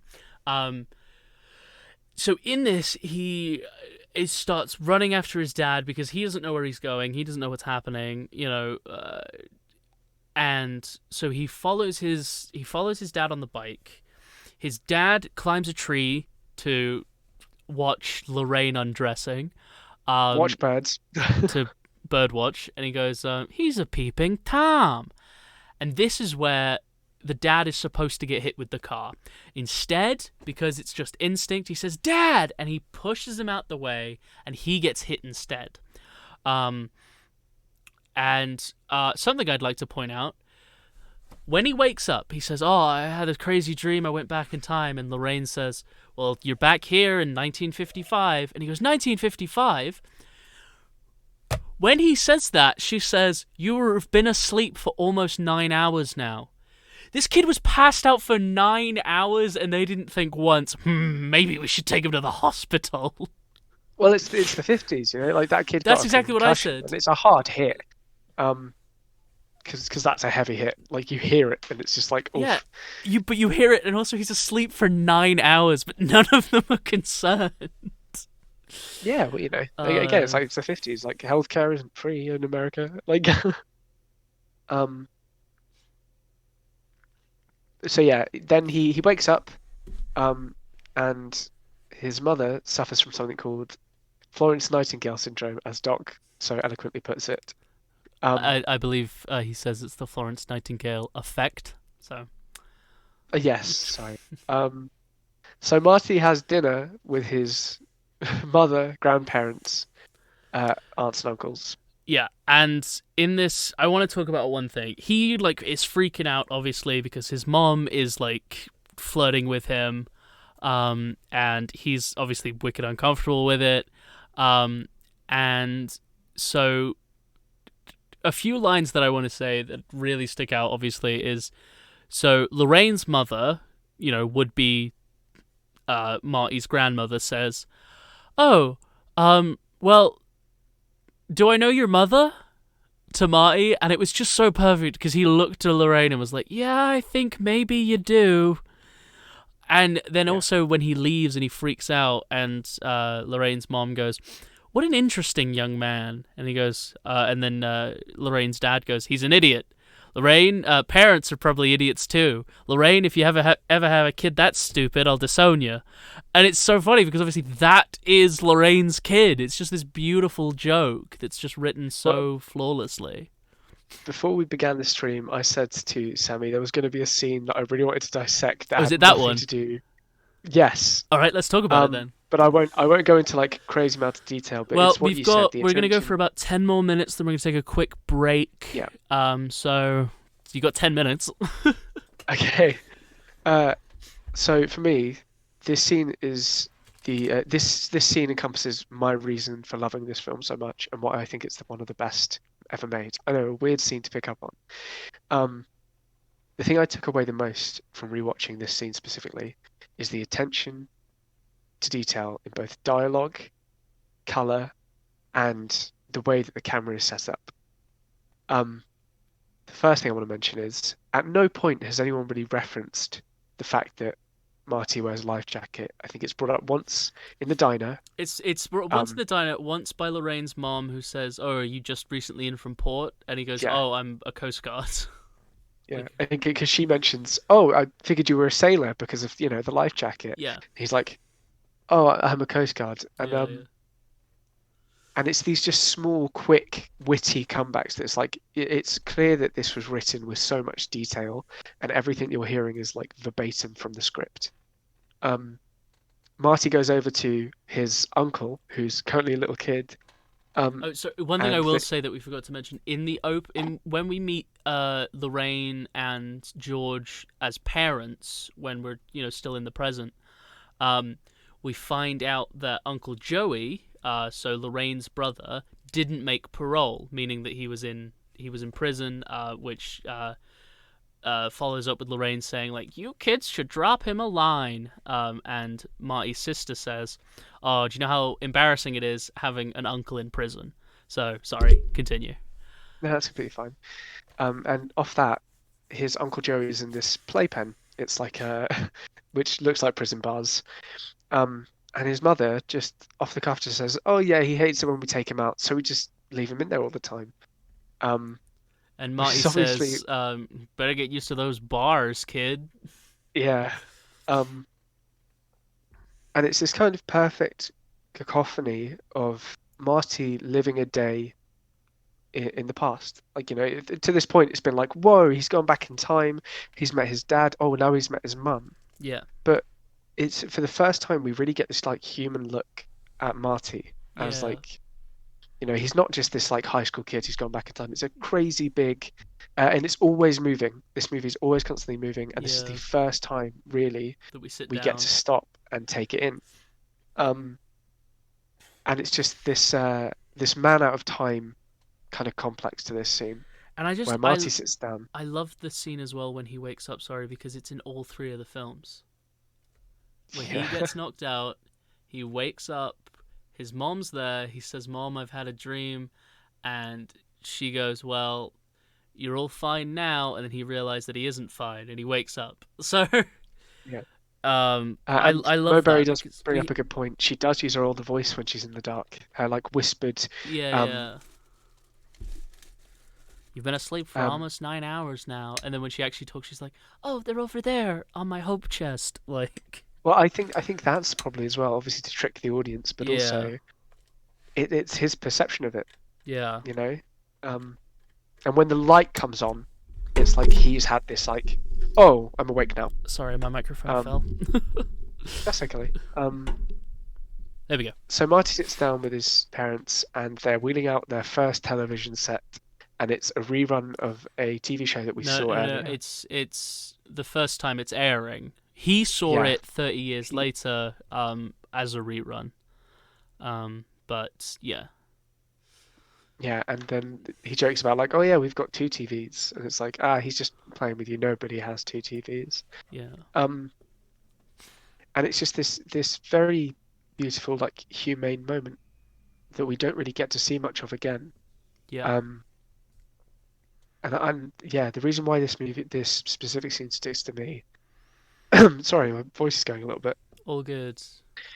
um, is because although we do get a lot of plot for this, Marty learns where John F. Kennedy Street is, um, it sets up this kind of concept of, uh, I mentioned it earlier, like fate taking control. Yeah, Um, and Marty finally taking steps to correct his fate. Um, and I wrote it down somewhere. Hold on a second. Sorry about this, guys. no worries. Oh yeah. So one of the lines we get earlier is obviously if your grandpa hadn't hit him with his car, we never would have met. Yeah, At no point, no, in the next scene, Doc then says, "Oh, you know, what's the word? You know the line. have you He hit me with the Yeah, car, and yeah. this and this." He goes, Yeah, you know what I'm trying to say. because it was like like, it was the scene where we see George like getting bullied, and obviously Marty's kind of a cool guy, and Doc just goes, "Maybe you were adopted," because Yeah. we were seeing this for Um, the first time. and yes, so to sum up what I want to say about this scene is we've met George already, and it's like you said, like like surely you must be adopted. Like how's this guy your dad? Yeah, But the truth of the matter is, we get to learn in this scene, Marty's like his mum. Like he takes after his mother. She was adventurous. She was popular in school, and she does all of the things that Marty wants to do. yeah, And without this scene, it could have very much turned into a like, it's just his mum, and she doesn't have much of like a personality. But they take the yeah, time and effort to write this. We get to learn about her family in the vein that we don't get to learn about George's family, yeah. if that makes sense. And there's obviously Um, well, we don't spend any time, and like even in like the present, like Lorraine's family gets brought up. Like it's like, oh, Grandpa hit him with the car. Your Uncle Joey didn't make parole. We have absolutely no idea who George lives with. We have no idea. Like he says, oh, I'm gonna miss science fiction theater. Like he does his own laundry. Like there is almost no indication to show that he's living with anybody. yes. And I that time specifically for 1985, Yeah. I think that's huge. I think that's like such a huge thing that you don't really get to see much in other movies of that time. Is that Marty is the protagonist, but Lorraine is more of a protagonist than George in my eyes. Yeah. Um, and we get more out of her character contextually throughout the whole movie than we do ever with George. Because to me, George is like he's this weak kid who needs to learn to be strong. Lorraine is smart, she's funny, she Yeah. knows what she wants, and it sets up And she's the confident sympathy for too, her as later. well. Yeah, absolutely. Yeah, so it And I does think, it does set up that she's so, yeah, exactly like you said, she's so, adventurous and outgoing, and obviously she's always seen drinking, and she sounds all depressed later on. Well, technically later on, but in the scene where we meet Lorraine for the first time, she's drinking, and like, they're all like, she's trying to talk to George, and he's just like, what, Lorraine, like. yeah, So it just shows that and she has been like, almost like held yeah, back by her dad, or by her absolutely. husband. Anyway. And I think, and that's really the reason I want to talk about this, is because there's subtext in this scene, which allows us as an audience to sympathise with her later when Biff attacks her in the car. Yeah. You've simultaneously. Sorry, you've gone out of sync again. Oh, sorry about that, guys. Am I back in sync? Yep, there we go. And simultaneously, this makes George's victory later all the more significant to me. Yeah, no, definitely. Yeah, and that's why I love that scene in particular in Back to the Future, and why it's my favourite scene in the entire movie. Yeah, no, definitely. Weird scene to pick up on. Weird scene to pick up on, but a very good one. And it's just funny. Yeah, it is just funny. It's just a funny scene. I just we get to learn that like Lorraine is like the oldest of 4, I think. Like, because she's got 3 younger siblings, and like. But I also love it as well because he's wearing his Davy Crockett hat, and his mom makes him take it off, and he's just like, what's a rerun? Like, I love that this kid had like 3 lines, but he really stole it from me. Yeah, absolutely. Cool. Well, that's half 4. So we're gonna go on a little 5-10, call it 7-minute break. Everyone go. This is your reminder to get a drink, get a snack. Go stretch your legs for a little bit. But I don't know about you, Sammy, but I need to pee. Me too. I really need to pee. So fantastic. So get up, stretch, pee, buy an ice cream, whatever you want to do. We will see you back in about 5 or 7 minutes. Okay. Thanks, guys. See ya.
go back a little bit. Yeah.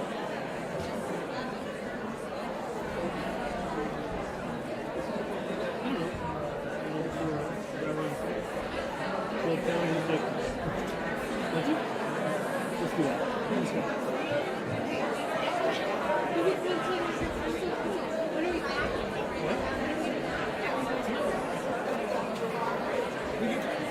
I think we first of all, we have to come out of here as close.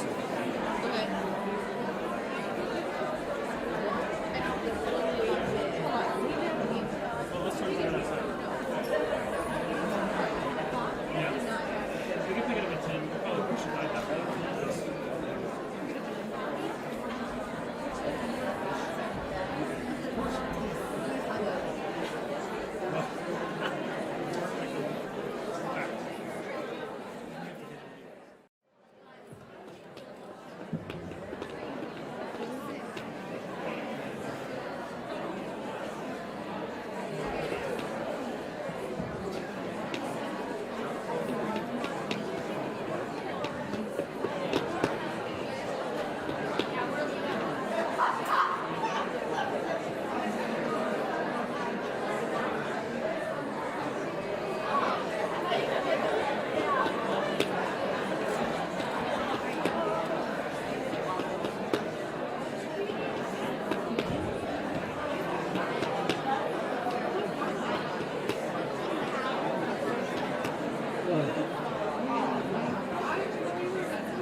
We have to go back a little bit.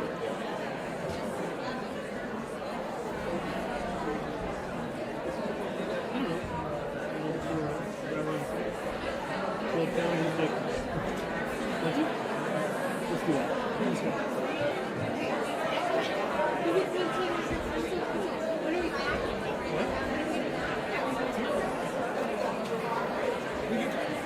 I think we first of all, we have to come out of here as close.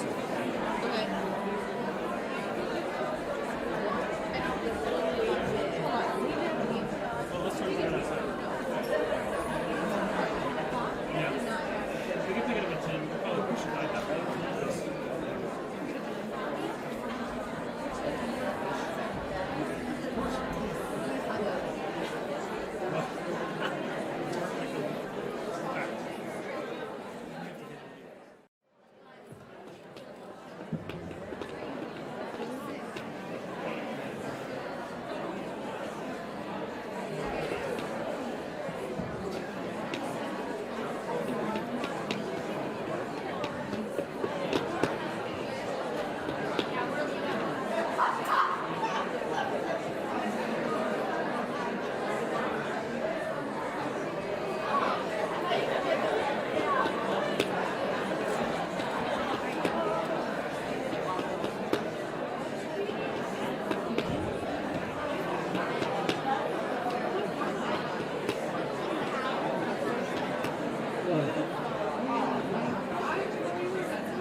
We have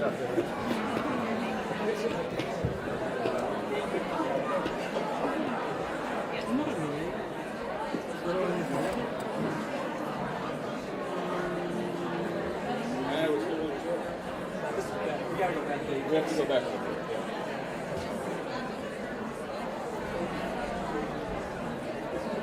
Yeah.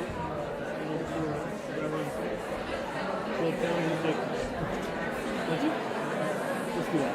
Let's go.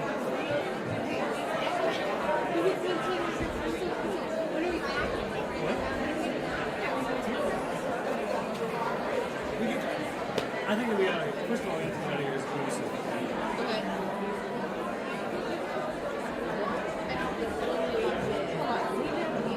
Well, let's talk about it outside. Yeah. We can pick it up at 10. We'll probably push it by that, right?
And we're back. Hello, Seb. How are you?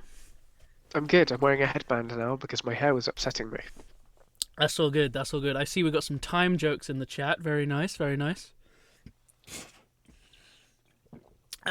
So last we left off, we were talking about the beginning of Back to the Future. And we were talking about the scene where Lorraine is making Marty feel uncomfortable at the dinner table. Cool. So something I wanted to talk about was obviously, so there's the scene in the high school where sorry, I rushed lunch. I didn't eat before and I'm going to something straight after, so in that 10 minutes I just forced food into my face. Anyway, so they go to the high school. So because Doc goes to him saying to prove that he's from the future. So after Marty goes to the Doc, to prove he's from the future, he tells him about the flux capacitor and he knows why.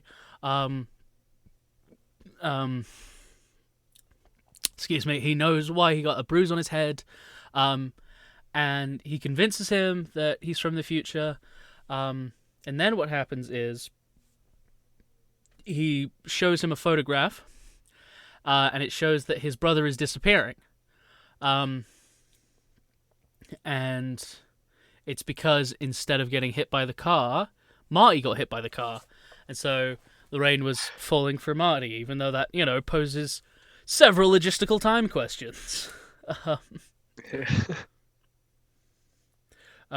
So I absolutely, I do, this is just where, the scene where he did, where, what's his nuts? Christopher Lloyd, Doc Brown, sorry, brain foggy, just, disregards, what's been said of just, is there something wrong with the Earth's gravitational pull? What? The only way we're gonna get your parents together, that's honestly one of my favorite lines. So, yeah, I mean, obviously we have to talk about the Darth Vader scene. Yes. So, later on in the film... Oh, okay, later on. Okay, yeah. I am Darth Vader from planet Vulcan. That one.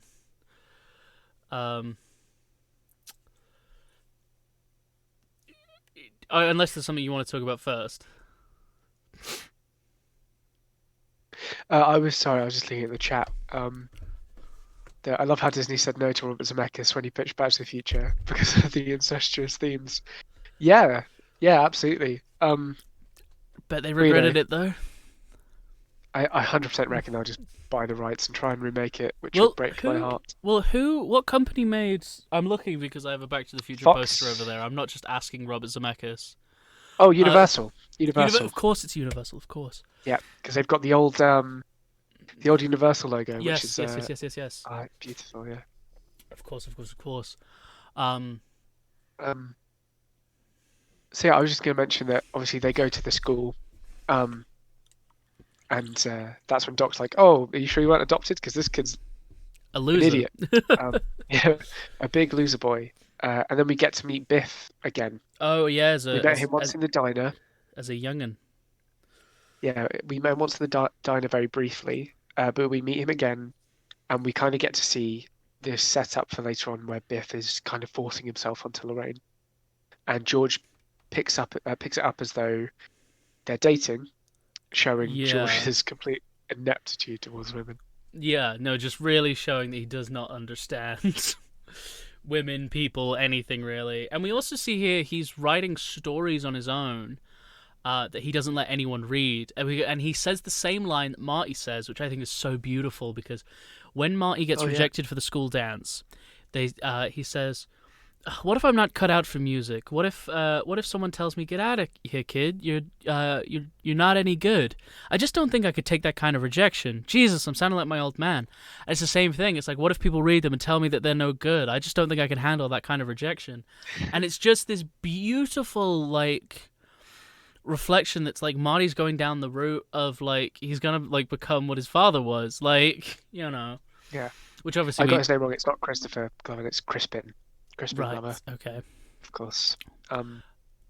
Again, beautifully acted.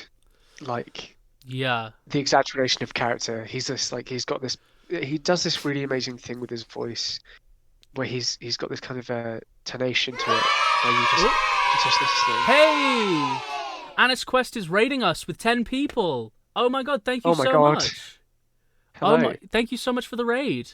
I don't have any money to give you for this raid, but I have. Oh, that's very funny. Thank you. Will you take this Blu-ray DVD copy of Back to the Future trilogy? Take that with you on your travels. Thank you so much for the raid. Really appreciate it.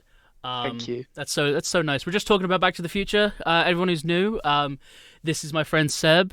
We are the Edgy Boi Picture Show. And we are talking about our favorite films. This is talking about Back to the Future.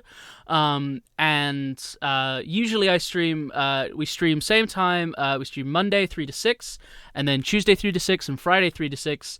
It's just me streaming video games. So if that's something that you're interested in, maybe drop a follow, maybe, you know. So thank you very much. Thank you, everyone. Anna's Quest, thank you so much for the raid. Sorry. Okay.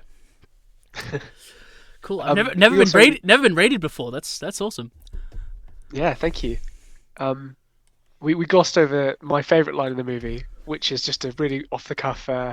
They see the principal, who kind of shouts at Marty at the beginning of the movie. Yeah. And Marty just says to Doc, "Wow, didn't that guy ever have hair?" And it's like, yeah. Oh, I do love that, because because Principal Strickland is just always bald, just throughout the entire film.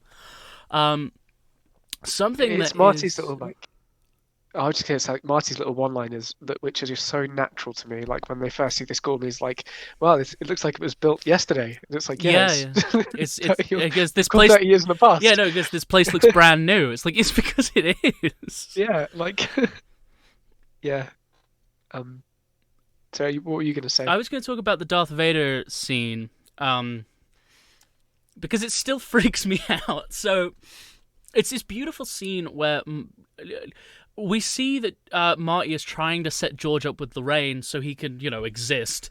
And because of that, what happens is Lorraine keeps pushing her off because she's in love with Marty.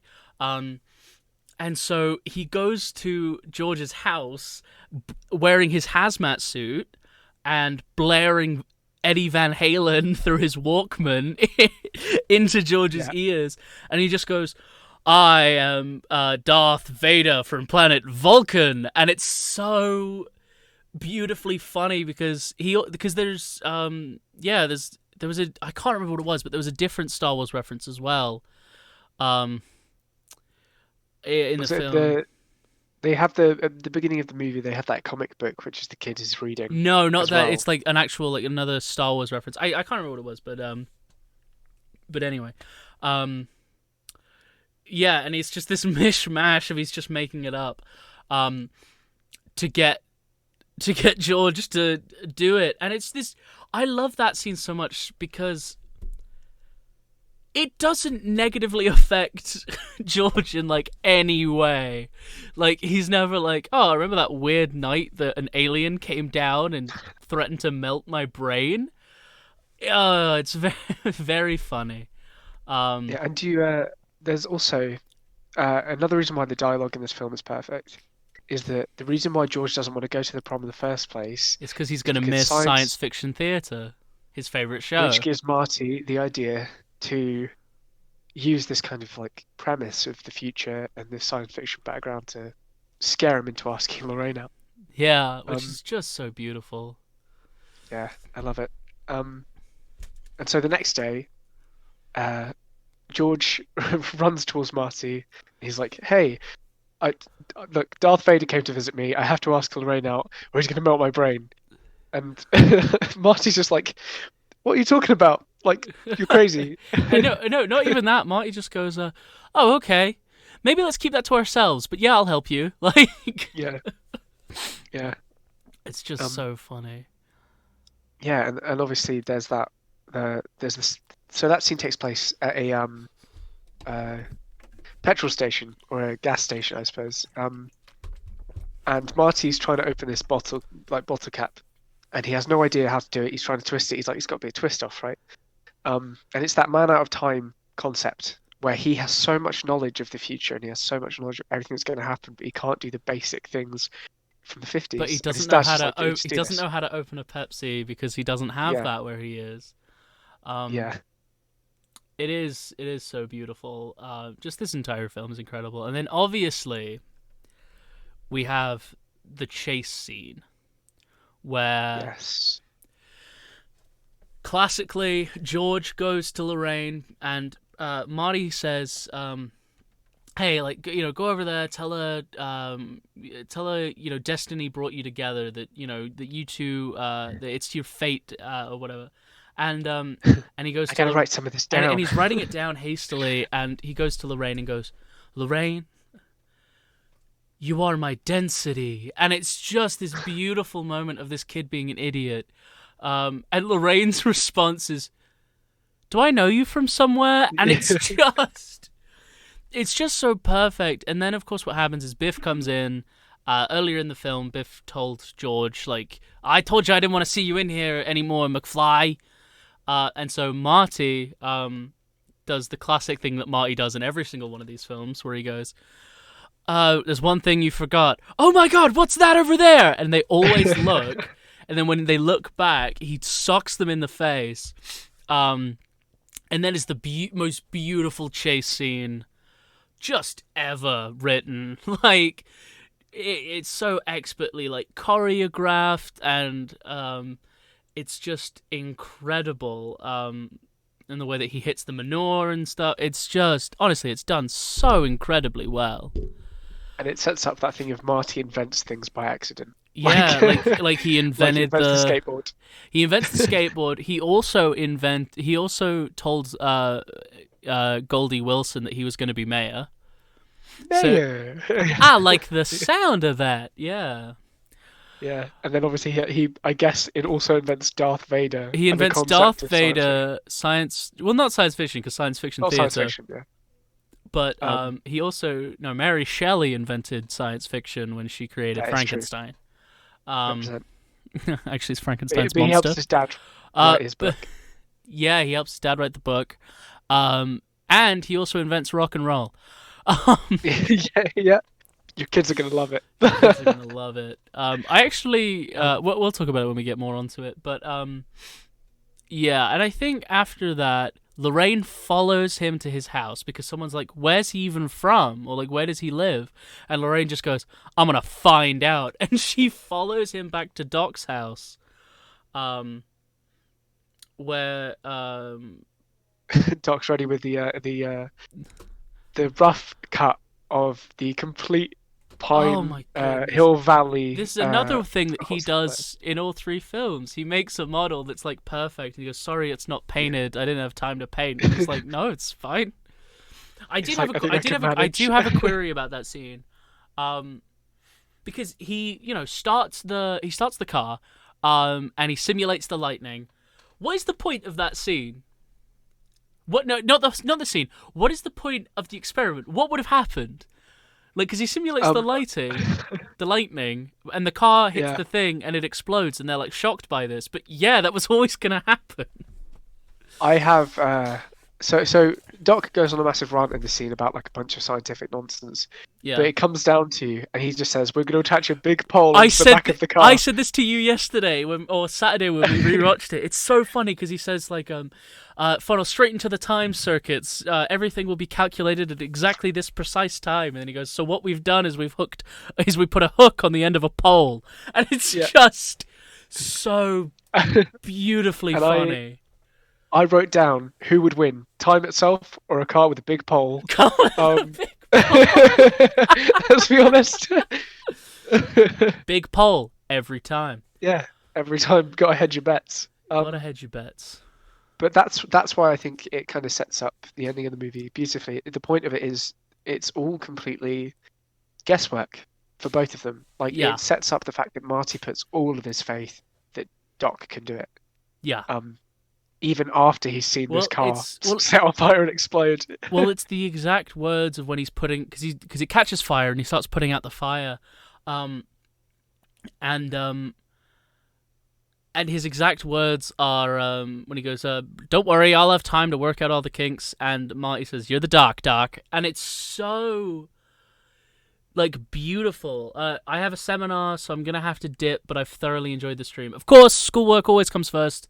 Glad you've enjoyed it, and I will again streaming tomorrow. Streaming Stardew Valley 3 till 6. So hope to see you there. Thank you for dropping by. Thank you for dropping by. Yeah, cool. Sorry, where were we? Lorraine follows him home. Yes, Lorraine follows him home. And they get a knock on the door. And it's this, once again, incredible moment of him going, here's my Doc. Uncle. This is my Uncle Doc. Like... It's Bob Gale's ability to write natural dialogue, especially for teenagers. And it's... Yeah, I cannot praise the dialogue in this movie enough. I just think it totally encapsulates how I was as a teenager. Yeah. And even introducing, like, let's say a girlfriend to your parents, you're like, "Oh, this is my dad. His name's like Paul. Yeah. Okay, bye." Yeah. And he just kind of puts it. It's like, again, just beautiful. And Lorraine asks Marty to the dance. Well, she asks him to ask her to the dance because it's the 50s. Yeah, and again, calling back to that first conversation she had about, I never asked a boy to a dance. Yeah, exactly. Yeah, technically she didn't. It's true. I suppose so. And rather than, and this is another reason I love this scene, is because rather than being like, "Oh no, sorry, you should go with George," he's like, "Yeah," and then he comes up with another plan. He has another scheme. Yeah. Yeah, and it's all about like, if he said no, she would probably go with somebody else who wasn't George. Exactly, and it would make it harder. He knew that the only way that for him to control that situation is for him to be the person who's going out with her. Absolutely. and I think it's beautiful because you can see the cogs in his brain working. Because she Yeah. says, "Excuse me." She says, "Oh, I think a man should be able to protect the woman that he loves. Don't And you agree?" And he's like, "Yes." I love the companionship between Doc and Marty because he's kind of getting backed into a corner by and Doc's trying to hide the DeLorean. So he like puts his arm like on Doc's shoulder and he kind of smiles, and it's just this like beautiful moment, I think, of like showing you that, you know, they like, even though they hadn't known each other for that long because it was the 50s version as opposed to the 80s version, even though they hadn't known each other for that long, they were, you know, still like, I don't know, comfortable with each other, which I thought was cool. Yeah, absolutely. And it's kind of that thing where like their friendship is built on trust. Yeah. You know, the second that Marty's like, "Oh, like I'm a kid, I'm stuck here in the middle of nowhere, like I don't know where I am, I don't know when I am." Yeah. Doc isn't like, "Well, you know, I better keep you inside and protect you." He's like, "You got to go and fix this. Like this is your issue, Yeah. and I will help you, but we've got to work together, get together to solve the problem." I almost went really like Cockney then for a second Yeah. in my accent. Just a bit, but it's all right. I forgive you. Thank you. It means a lot to me that you say that. So Marty then approaches George with this plan, with specific dialogue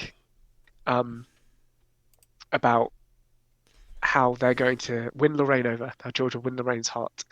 And we know already that George is useless, more or less, when it comes to speaking to women Incredibly and with words in useless. general.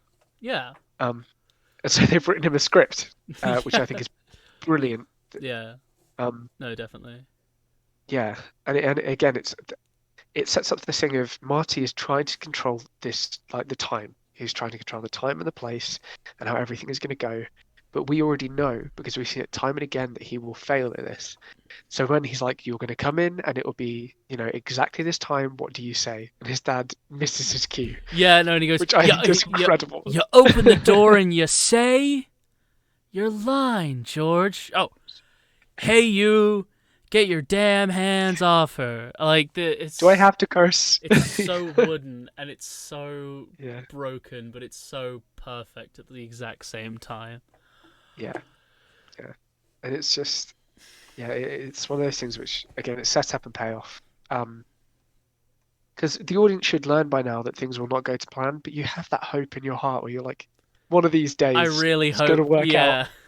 Yeah, it's gonna work for him. I'm sure of it. I'm sure of it. Yeah, this next time. So the next scene, it's the night of the big dance. Yes. The Doc enchantment has under the sea dance. The fish under the sea dance. Doc has set up his weather experiment, as he said. Yeah. Because obviously they figure out that to produce 1.21 gigawatts of power, which is enough to charge the flux capacitor. 21 gigawatts. Is that a lot? What? No, it's what the hell is a gigawatt? Oh yeah. Of course it is. Yeah, the only way to generate that more in the 1950s was with a bolt of lightning. Except no one knows when a lightning's going to strike. Except they do. Except they do, because they know from the earlier exposition that the clock tower is going to get hit by lightning. So perfect. And the fact that it's a clock, and it made the clock stop running, so we know exactly the time. Oh god, it's just so perfect.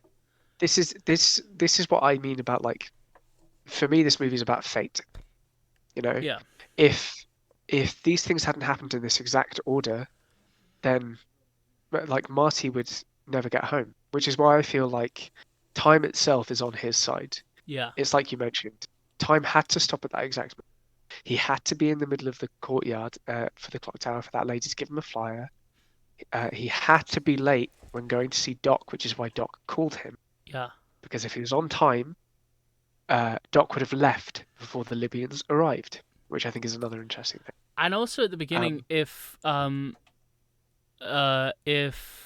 Marty wasn't late for school at the beginning, he wouldn't have got the phone call saying, like, hey, my clocks work. They're all 25 minutes slow. Like, I'm late for school. Like, because if he was at school on time, then he wouldn't have had time, or he would have gone earlier, so he wouldn't have been able to get the phone. Like, it's all so, like, perfectly timed, as you said. It's like everyone is at, like, on time, I guess. Yeah, and that's why I love it, is that everyone in this movie is exactly where they need to be at the exact right time until Marty steps in. Yeah. You know, he gets hit by the car, he pushes his dad out of the way. Then George can't speak to Lorraine, but when he tries to, Biff shows up, pausing it again, and to me, it all culminates in right place, right time. Yeah, no, definitely. You know, that wasn't the right time for George to ask Lorraine, but at the dance, it's because of what Lorraine says. I knew at that moment we would be together for the rest of our lives. That kiss. Yes. You know, for me, it's not about the fact that he got hit by the car. That's not what drove them together. What drove them together was this kiss. Yeah. And everything that leads up to it is kind of, like I said, time itself being like, not quite yet. Not quite yet. Not, you know? not if it had right gone now. to plan, it all would have fallen apart. And I think that that's very poetic in a certain way. Incredibly poetic. That's my rant over. No. Well, look, I made this podcast so that we could gush about films we like. That's why they're here. That's true. Yeah, thank you for joining us again.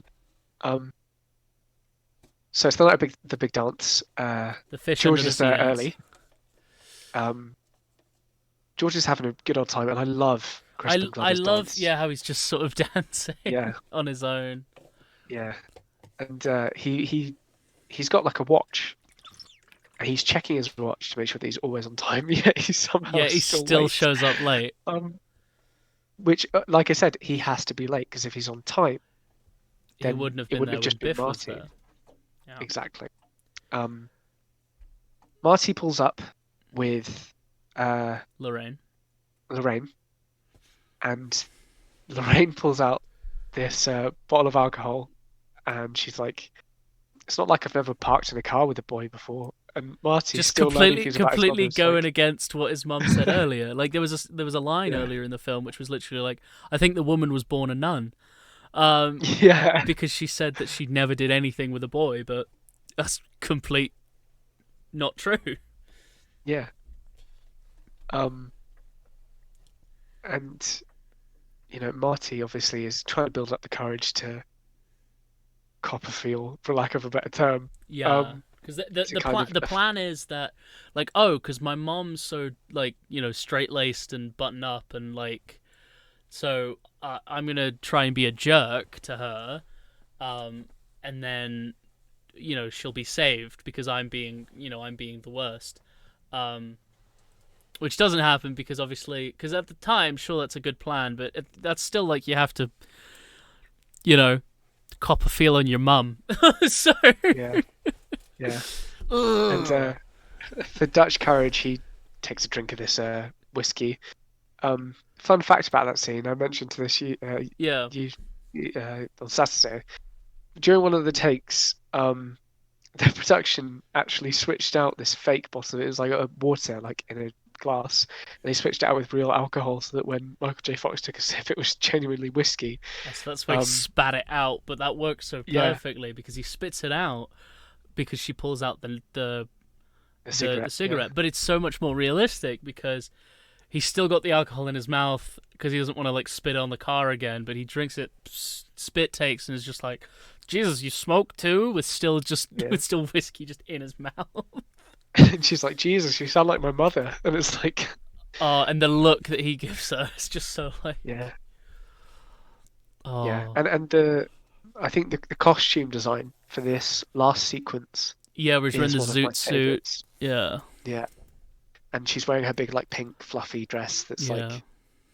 Yeah, and a bit too revealing for his... For the 50s, yeah. Yeah. So we get this shot of inside the dance where we see the guys who are playing the music have stopped. They're taking a break, and Crispin Glover, George, looks at his watch and he realizes, oh, I'm late. And we see him run off. Yeah. There's a knock at the car door, after Marty and Lorraine kiss, and she stops and she's like, "I'm sorry, I don't know what it is, but it's like I'm kissing my My brother." brother. And he goes, And he's no, like, that makes perfect sense. "Yeah." Knock on the door. He's like, "Thank God George is here." Opens the door. And it's It's Biff. Biff. Yeah. Yeah. And in this scene, Biff's being real creepy. Like he's getting Marty's getting held, and he hits him, and he sees Lorraine, and he is a creepy man. Well, earlier on, Moberry made a very good point, which is it showcases what you could get away with in the 50s compared with the 80s. Yeah. Because to everyone else, like, it's like, oh, that's happening, we can't interfere. Marty immediately is like, get off her, Yeah. He's very much ready to stand up for her, but the others are just taking it in stride. Yeah. So Biff pushes Lorraine back in the car and tells his thugs, his goons, to deal with Marty. To which they throw him into the back of the band's car.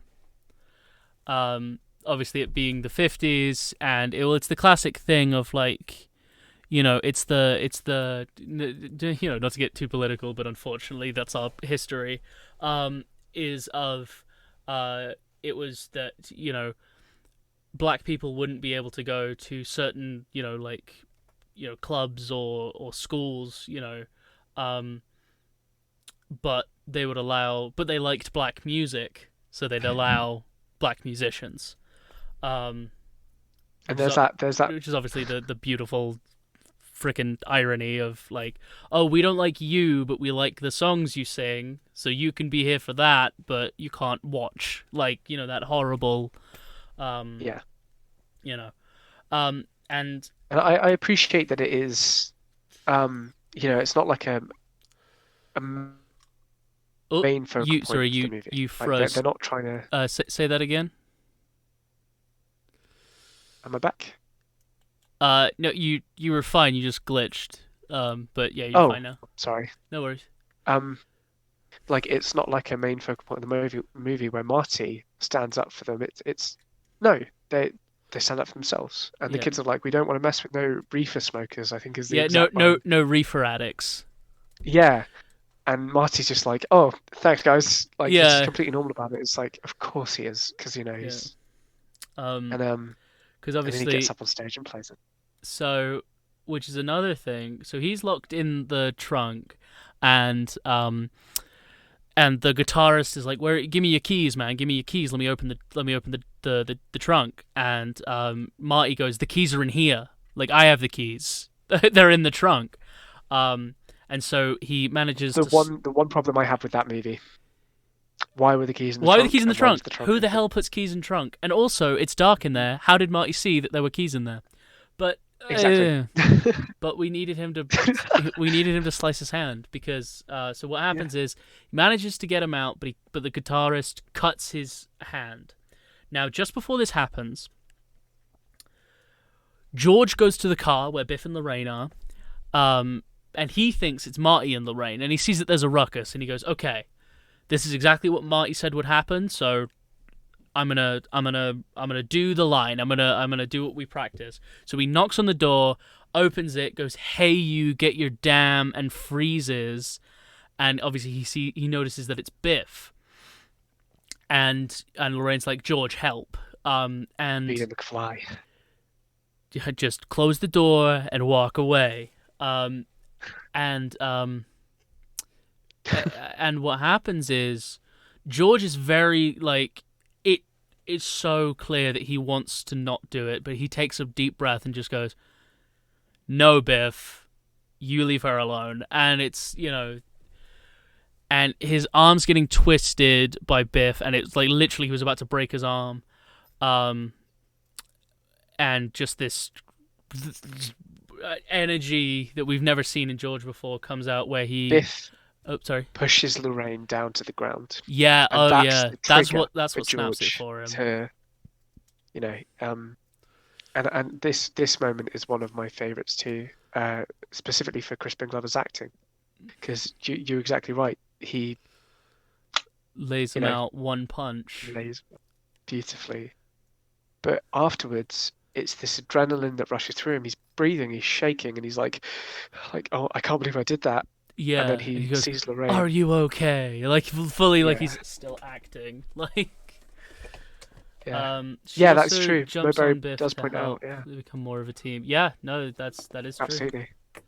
Yeah, and it's that moment where they first, like their real first interaction is when they touch each other for the first time, and it's this heroic moment where the Yeah, audience is just like, yes, like finally it's yeah. happening.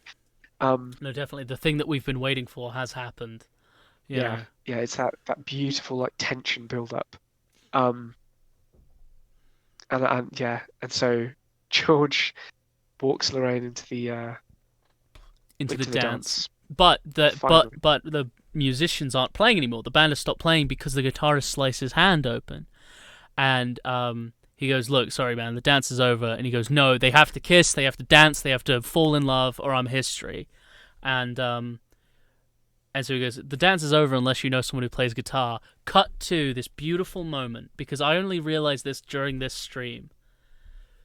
Marty plays the school dance. He Yes, auditioned. that's what I was mentioning earlier with the setup and payoff. Yeah, That's it. Only clicked for me today, but he got to do what he wanted to do. He played the school dance. Was yeah. it in the 50s? Sure, but he got to do what But he he did it. wanted to do. So Yeah, it's this beautiful and payoff there for that. it's for me that's the funniest moment in the film, because for other films, I don't know if you noticed this, like technical wise, usually there would be like a second or two before it's like, oh, I play guitar, I play it, but it's no, it's straight just away. straight, just It's Earth Angel, yeah, Earth and then it's just Angel, yeah, yeah. Unless you know someone who can play guitar, boom, like it's so yeah, it's quick so and good. sudden because he doesn't have enough time. Like he's running Yeah. out of time to like do all of these like funny little moments now, and it's definitely like more of a fast-paced action from this point on. So there's this wonderful scene where this ginger kid comes up to I Lorraine. I Lorraine's a can't write real down what I wrote. Lorraine's a big damsel in distress. She, like this ginger kid just goes, "Scram, McFly, I'm cutting in," and like pushes him out the way, and they start dancing, and he's cackling for some reason. Yeah. I can't read to you what I wrote down because I think it's too aggressive for a stream. Far too offensive. Yeah, okay, put it in our Discord chat after. Oh well. But yeah, and I love the moment because the like green screen that is so obviously a green screen, but it looks so good. Marty starts disappearing, and and the piano player just goes, "Hey, you all right, kid?" Because he's like, he's like, I can't play because his hand was disappearing, and he looks at his hand, and it's this beautiful like moment because we still hear Earth Angel, but then we hear like this heartbeat, and then George like kind of slowed down, like reverby.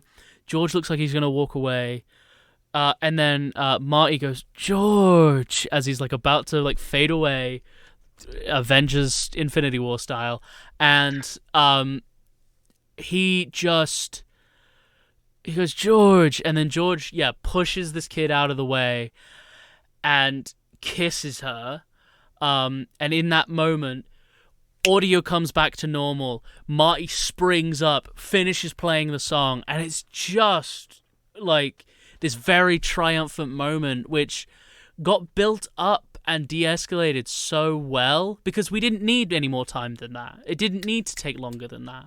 Do you know what I mean? It was the perfect amount of time. Yeah. For that scene. There's a book and show by Stephen King called it's about the John F. Kennedy assassination. 11/22/63. 63. Yes. Yeah, I absolutely loved that miniseries. I haven't read the book, but I loved the miniseries. Me too. And there's a line in that movie which is, time will try and correct itself. Yeah. And I think for me, the moment where, for me, the time is a character in itself in this movie. It was so good, Mowberry. It was so incredible. I spent like a day just binging all of them because they were all on Sky. Yeah, the same. They were all on like on demand, so I didn't have to wait for them. So I just spent the day watching all of them, and it was Oh, it's just incredible. Yeah, I loved it too. Yeah, maybe we should do like. Maybe it was good. I mean, I don't want us to become the time traveling Edgy Boy picture show. Yeah. Uh, But yeah, so yeah, it's got this line about time will correct itself, yeah, and for me, it's always been against him. It's always been against Marty, trying to lead to this point, and it's kind of this moment where, after that punch, this character of time is finally like, okay, no, you've earned it's this. back now. Yeah, Yeah, it feels earned, and I think that's why I love this movie as well. yeah, Is no, that definitely. George himself has changed, but I feel like it's more like, no, Marty has earned this moment where he doesn't need to worry anymore. He doesn't need to fight against time for his parents. They're going to be fine. Can I tell you something that's a little insane? Yeah, absolutely. I was like, maybe we'll end early because I don't know how we'll spend 3 hours just talking about one film. But here we Yeah. are. We've got 40 minutes left, and Yeah. yeah, we're almost at the end. But Yeah. but obviously one of my favorite scenes of anything ever is the scene where, and it's become a joke with mine and Seb's friend group, but there's this moment obviously when he says we need to do something that really cooks, and and then he does the, all right, it's a blues riff and brie, watch me for the changes and try to keep up. This beautiful moment. It's like where Johnny Be Good again. Yeah. So the joke there was, really quickly, I'll just say, basically Seb and I briefly had a fictional band called the Sammy P Dream, and the joke was, in our set, we would just play Johnny Be Good like 12 times, and every time we'll just say, here's Johnny Be Good again, and so that just became a joke with our friend group. But anyway, so it's the moment where he's playing, and just this incredible feeling for me was just like, we've earned this. I don't know, because like, apart from it just being kind of cool, it's just so like indulgent. It's so like just him playing Johnny Be Good, and obviously I know that there's the joke of like Marty takes it too far, which of course he does, but one of the things that sort of got me especially about that scene is, or one thing I noticed anyway, is that Marty starts playing. So he starts playing it solo, and it sounds good, and it's in key. He starts soloing in a different key. Yeah. And it just, oh god, it makes my blood boil. Like, he's a better guitarist than that. Like, I know obviously he's like, being too self-indulgent, but sorry, you were saying. Well, no, I was going to say, like, just on the back of that, like, it's for me that scene, and the reason why he starts playing a different key is, it does feel earned that he finally gets to play this cool dance. It's like what I said earlier, these things that are set up start paying off in reverse. Yeah. But for me, that scene is all about the writers telling the audience, yeah, he's matured, yes, he's kind of, he's learned to grow, but he's this still is still too the same darn kid. loud. He's still too darn loud. Yeah, like, he hasn't changed that much, but Yeah. he's definitely matured a bit. Yeah, definitely. Yeah. Because they recorded a full version of that, because obviously in the film it's not the full version, and I listen to it all of the time. Like, I listen to that soundtrack just all of the time. It's just one of the best. It is. It's fantastic. There's not in my eyes, there's not a single moment in the soundtrack or song that shouldn't be there. Yeah, no, definitely. Definitely. Like, even Earth Angel for me is like about the fact that Marty is literally their angel who comes down to make sure they fall in love. Earth Angel. Yeah, mate. Oh, it's so good. Won't you be mine? Yeah. Love You for All Time, which I think is incredible. For all time. Yeah, perfect decision. Great song by the Penguins. Yeah. So Marty, I love that Marty knows that he doesn't have much time to get to the clock tower, but decides. But he still does that stupid riff where he's playing. Oh, have I frozen Well, again? Oh, so no, you're fine. But the one of my favorite, like, I say that all the time. I apologize, but basically, online, College Humor did a video which was what if Skrillex was in Back to the Future, and it was like at the end, instead of playing Johnny B. Good, they just played like scary monsters and nice sprites, and it's just Skrillex music. And at the end, he goes, "Oh, I guess you guys aren't ready for that, but your grandkids are gonna love it." So good. I love it. So good. Oh, and again, like the next scene is Marty trying to rush out to go and get ready to go back to the future. I said the thing. Yeah. And he gets caught by George and Lorraine. Yeah. And it's just this another human moment, which is not necessarily needed. They could have ended it there. He could have just But ran. He could have just put the guitar down and ran out. Yeah. Yeah, but they make a point of Marty showing his love for his parents. He mentions that when he was 8 years old, he set fire to the rug. Yeah. And if you ever have kids, just go easy on him. Yeah. And there's the sorry, my dogs are going mental right now. I think my mum's home. It's okay. But yeah. So one thing I did love about that. Oh, shut up. One thing I did love about that scene. Sorry, that's really distracting. You talk about it. I'm gonna mute. Oh no! Go on. No, I meant distracting for me. Oh, okay. I can't think. Okay. Oh wait, never mind. They've shut up. Right. Where was I? So in that moment when they're I have one gripe with that scene when they go, "Oh, Marty, I like that name." It annoys me because they name their third kid Marty. Yeah. Because I don't remember the name of his brother and sister. I don't. I obviously I think they are named, but I don't think that it's ever spoken to directly. Yeah. I don't think they ever like really have. Yeah. Like names really. Again, I'm sure they're Are you credited Googling as it? names, but yeah, of course I'm googling it. Yeah. Cool. Awesome. Because I want to know if it's like a reference to like one of their parents or something, or. So apparently, the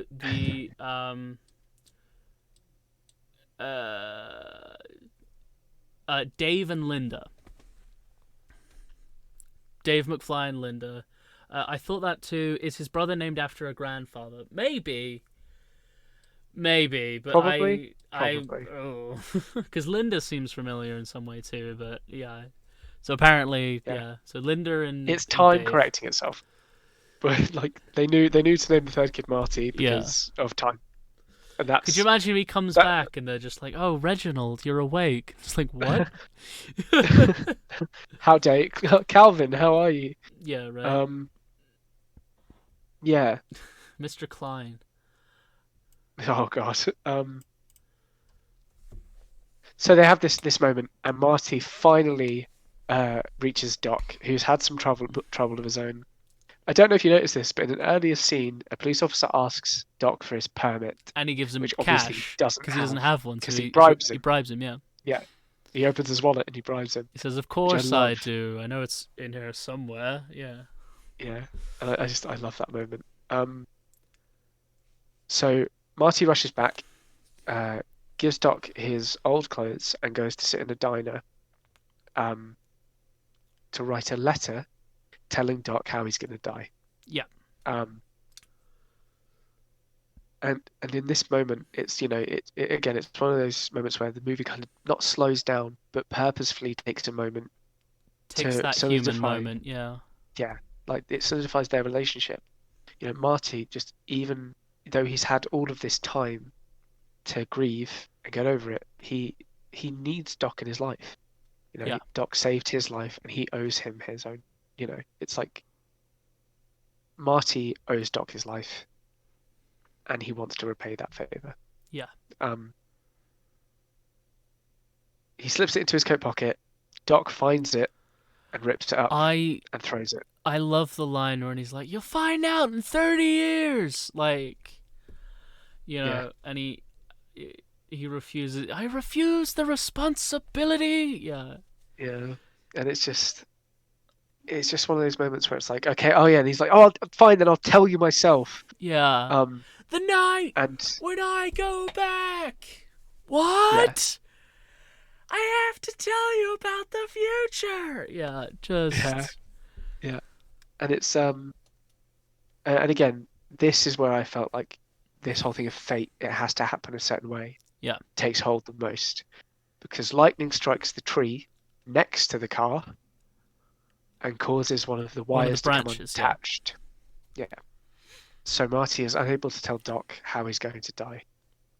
Um, Because I this think isn't, that's also obviously like the universe like time correcting itself. Because if he yeah, tries and tells him, then because then maybe he'll never invent time travel. exactly. Well, because if he knows that the Libyans are going to come after him, then he wouldn't have taken the plutonium, which means he wouldn't have invented Yeah, time travel. Yeah. So yeah, absolutely, yeah, absolutely. Um, so this next scene again is I think is beautifully choreographed. It works really well. so perfect. Because like I said, like the car doesn't start, and it like Mm, every time I get worried, every time I'm like, ah, like yeah, and so Doc climbs up the clock tower to reset the wires to make sure that the lightning strikes properly, and to make sure everything happens on time the way it's supposed to. yeah, And we get that shot, the iconic shot of Doc hanging off of the clock, yeah, which we see earlier in the movie as the camera pans. Because we mentioned in the beginning of the movie, as the camera pans, you see a bunch of different clocks, and on one of them there is an old man hanging off of one of the one of the what are they clocks, yeah, called? Yeah, one of the hands, pendulums. I don't know. clock hands, Yeah, hands. hands. Yeah. Yeah, well, it's the famous joke of like the first hand's the hour hand, the second hand's the minute hand, the third hand's the second hand. That's amazing. I've never heard that joke before. Yeah. Yeah. Um. Yeah. So So yeah, you in that mentioned scene, how. sorry, in that scene, I just want to talk. It Yeah, go is for it. so. Um. This is the way that a YouTuber and streamer called NerdCubed said it. He called it that tense climactic bum tightening scene. It is so like it's so good how it still manages to get me every time where the car doesn't start and he's like no no no no no, and I love the scene where he's like I love the point in that scene where he says oh if only I had more time, and he goes, what am I talking about? I have a time machine. I have all the time Yeah. in the world. Yeah.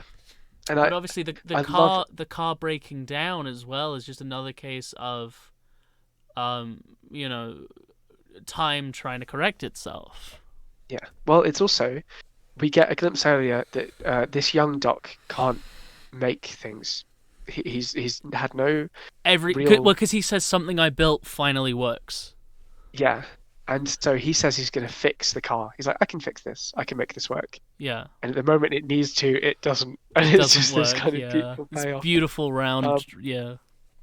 And a lot of people read that scene as like, oh, or at least you could read it as time is working against him. They don't want him to go home.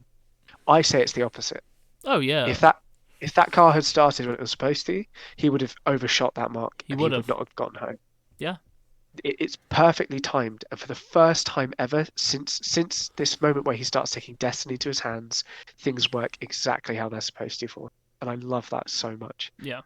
Um, it's just yeah. So Marty books it. The car comes to life. Doc plugs in the wires at the top of the clock tower, causing the wires at the bottom of the clock tower To to come come unplugged. unplugged. So he zip lines down.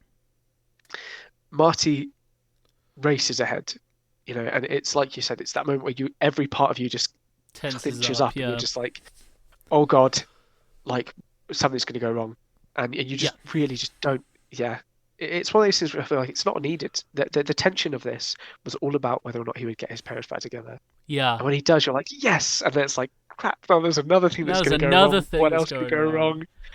Oh, that scene is so beautifully done, and I mean, one of my favorite transitions in films. Again, I know I've said favorite, but it's my favorite film, so I'm allowed. But this transition is so incredible when the hook hits the power line. It sends the 1.21 gigawatts into the flux capacitor. He zooms forward, and it disappears. And Doc is cheering and is so excited. You know, he's like, yeah, yes! Camera tilts up to the clock tower. To, like, just above the clock tower. Then as that happens, a helicopter goes overhead. And then it tilts back down. And we're in 1985. We're no longer in the 50s set. We are in the 1985 set, or, you know. And I love that transition because it's just so smooth because it's up there. And then, you know, there's no cut or anything. It's just, it tilts up, and then there's the helicopter, and then we realize we're back in the 80s. Yeah. It's such a smooth perfect transition. filmmaking. Yeah. Yeah. It's gorgeous. And then we see Marty his re-entry. Yeah. I love also. We see there's this recurring character of like this bum, this guy who friggin' drunk drivers. And I don't know why, but to me it's always been like maybe the cause of him drinking is he saw a car just appear. Oh yeah, just appear. And then he sees the same car appear, and he's like, okay, I should probably quit drinking. So yeah, Marty gets back, and he's like, great, I've still got 10 minutes before Doc gets shot. I can get there in time, warn him, and the car he'll doesn't be start alive. again.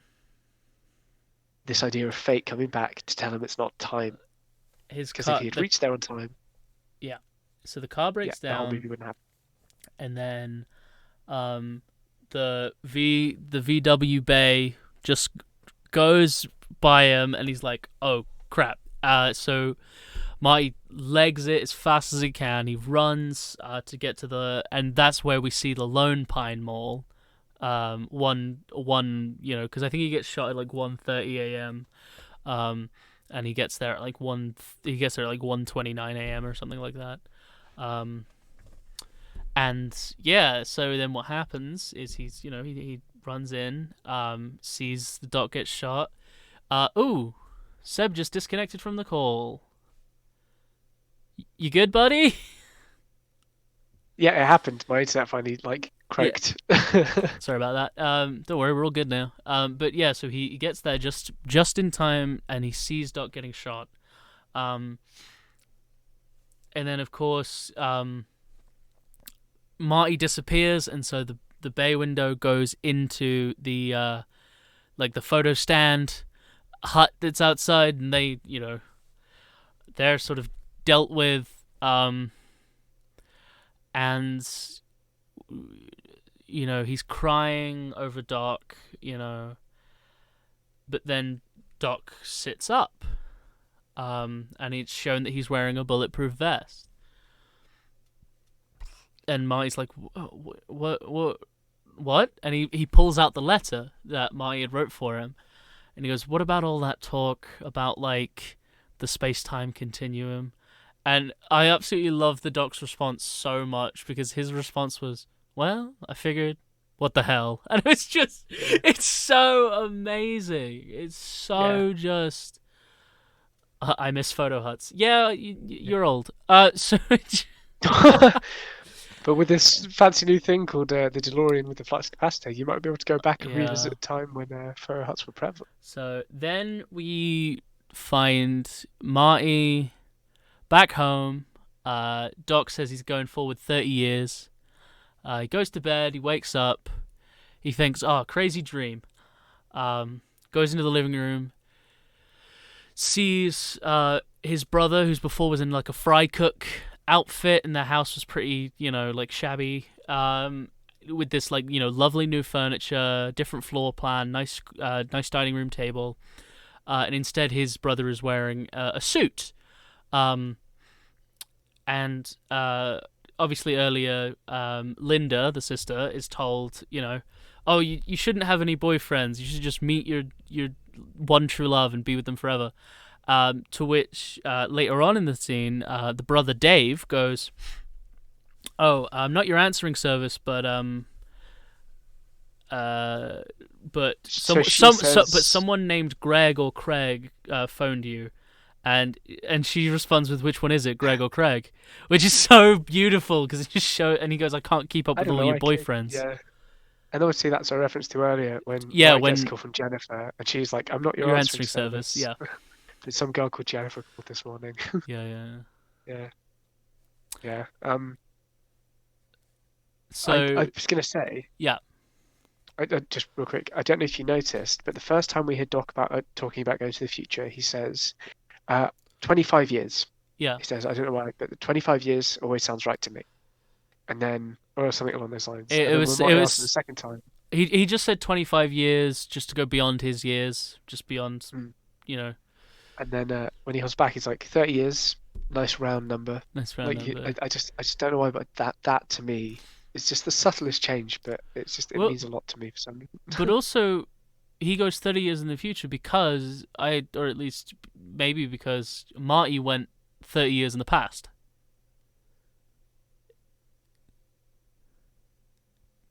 That's it. That's got to be it. Surely, it has to be it.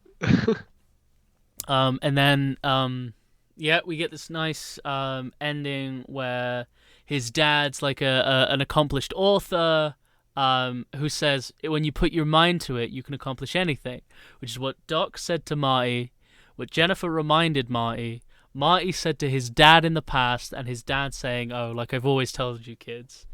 This beautiful knock-on effect. And Biff is now a sniveling,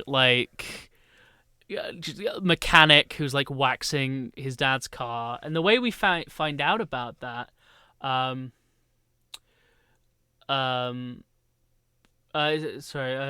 do you think he had only written his first book in 85? Well, it didn't actually say his new book. Biff said, "I think it's your new book." So I don't think it's his first book. He says it's the first press of your new book. First press of your new book.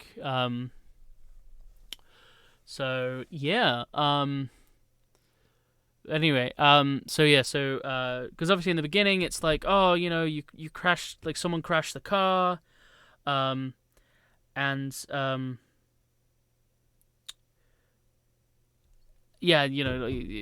crashed the car, but in this he goes, someone says, oh, aren't you, like his mum goes, oh, aren't you going camping with Jennifer? Like, you've been planning it for 2 weeks. And she goes, oh, well, the car's wrecked. And then they go outside. There's a very small detail which honestly makes me laugh every time, and it's when Dave, the brother, goes, "What, the car? What happened to the car? Why am I the last person to know everything?" And it's so funny to me because it's just like, it shows this, like, he's packed a lot of character in that one line, because obviously we barely see Dave. And it's just why does no one tell me anything? Like, oh, it's so funny. Yeah. I love funny. that every character in this movie is memorable. Yeah, no, definitely. And then there's not a single wasted moment. And then and then he goes, he gets shown the book, and then Biff hands him his keys and says, "You're all waxed up and ready for tonight." Goes out, and it's the 4x4. It's the Toyota that he wanted in the beginning of the film, that he saw in the beginning of film, that was talked about on the radio even earlier in the film. And so it's this beautiful, like, he got the truck, and then Jenny shows up, and it's like, "Oh, aren't you a sight for sore eyes?" And he goes, "Oh, it's like you're acting like you haven't seen me in a week." And he goes, "Well, I haven't," because he spent a week in 1955. Yeah. And then, of course, Doc shows up and ruins the whole thing. Doc shows up and it's like, "You have to come with me to the future. It's your kids, Marty." And thus leading us into the second film. Yeah, and I love as well that Marty isn't like the first thing he says is, "Come on, Jennifer just got here." Yeah, Like it's yeah, like and it was just like, we're about to take the car to the lake. Still yeah, a simple kid, you know. yeah, no, definitely. Yeah, yeah, and then it ends obviously with that title card. They the classic quote, the line, That everyone um, knows of the. You don't yeah, have enough Doug, road to get to 88. yeah, where we were Roads? going. Where we're Yeah, going, we don't need roads. perfect. Yeah, no, Then the very, car very lifts good. off the ground and shoots off. Yeah. And do you know? There's a really funny story about Michael J. Fox that when he went and saw this movie for the first time in cinemas, obviously the to be continued Yeah. pops up. He He didn't left know. the cinema and he called his agent. He said, "Do we have a script?" He was He like, was like, "I have to be in it. Am I going to be in it?" no, yeah, Like, he literally said, like, did I book the second one? Like, yeah, yeah. I love that so much. Like he's a very humble guy. One oh, of my he's all-time incredible. heroes. Oh, Yeah. he's absolutely incredible. He said in an interview, because he was doing an interview, because obviously he does a lot of work into Parkinson's research, um, and so he does a lot of work with charities for it. And he was doing like a Jimmy Fallon or something, and he was talking about like how to keep a good relationship, like because Oh him and his yes. wife had been married for so long, and he just goes, well, just keep the fights clean and the sex dirty, and it was Yeah. just so, I don't know, it's just so good. So yeah, thought that we got about 15 minutes left, so I thought we could finish off with some trivia. Oh yeah, absolutely. You said before we started that you would have a piece of trivia I have a that you'd be fact very for impressed you. if I knew. I'm just one sec. I should have fact checked this before, but okay, cool. I'm gonna ask you something that I'm pretty sure you already know, but I'm gonna drop this. Did you know that the role of Michael J. Fox was originally completely filmed? The role of Marty McFly was originally completely filmed by Eric Stoltz. I did. Oh, you motherfucker. And I've also seen the footage that he shot. It's bad. It's real bad. It's really not good. Because he wanted, because Eric Stoltz like wanted everyone on set to call him Marty, and like Yeah. it was just really. Well, do you know why they gave him the role? It was wasn't it because from his like work on some other film? So they originally they wanted Michael J. Fox first, Michael J. Fox, but it's because but he he was was on Family working on Ties. Family Ties. He was on Family Ties, and his schedule wouldn't work, so they Yeah. went to Eric Stoltz. And then they filmed it, and it was bad. And Well, it was because awful. he was just too serious. Like the whole film's like it is like a comedy sci-fi like, and he was just being way too serious.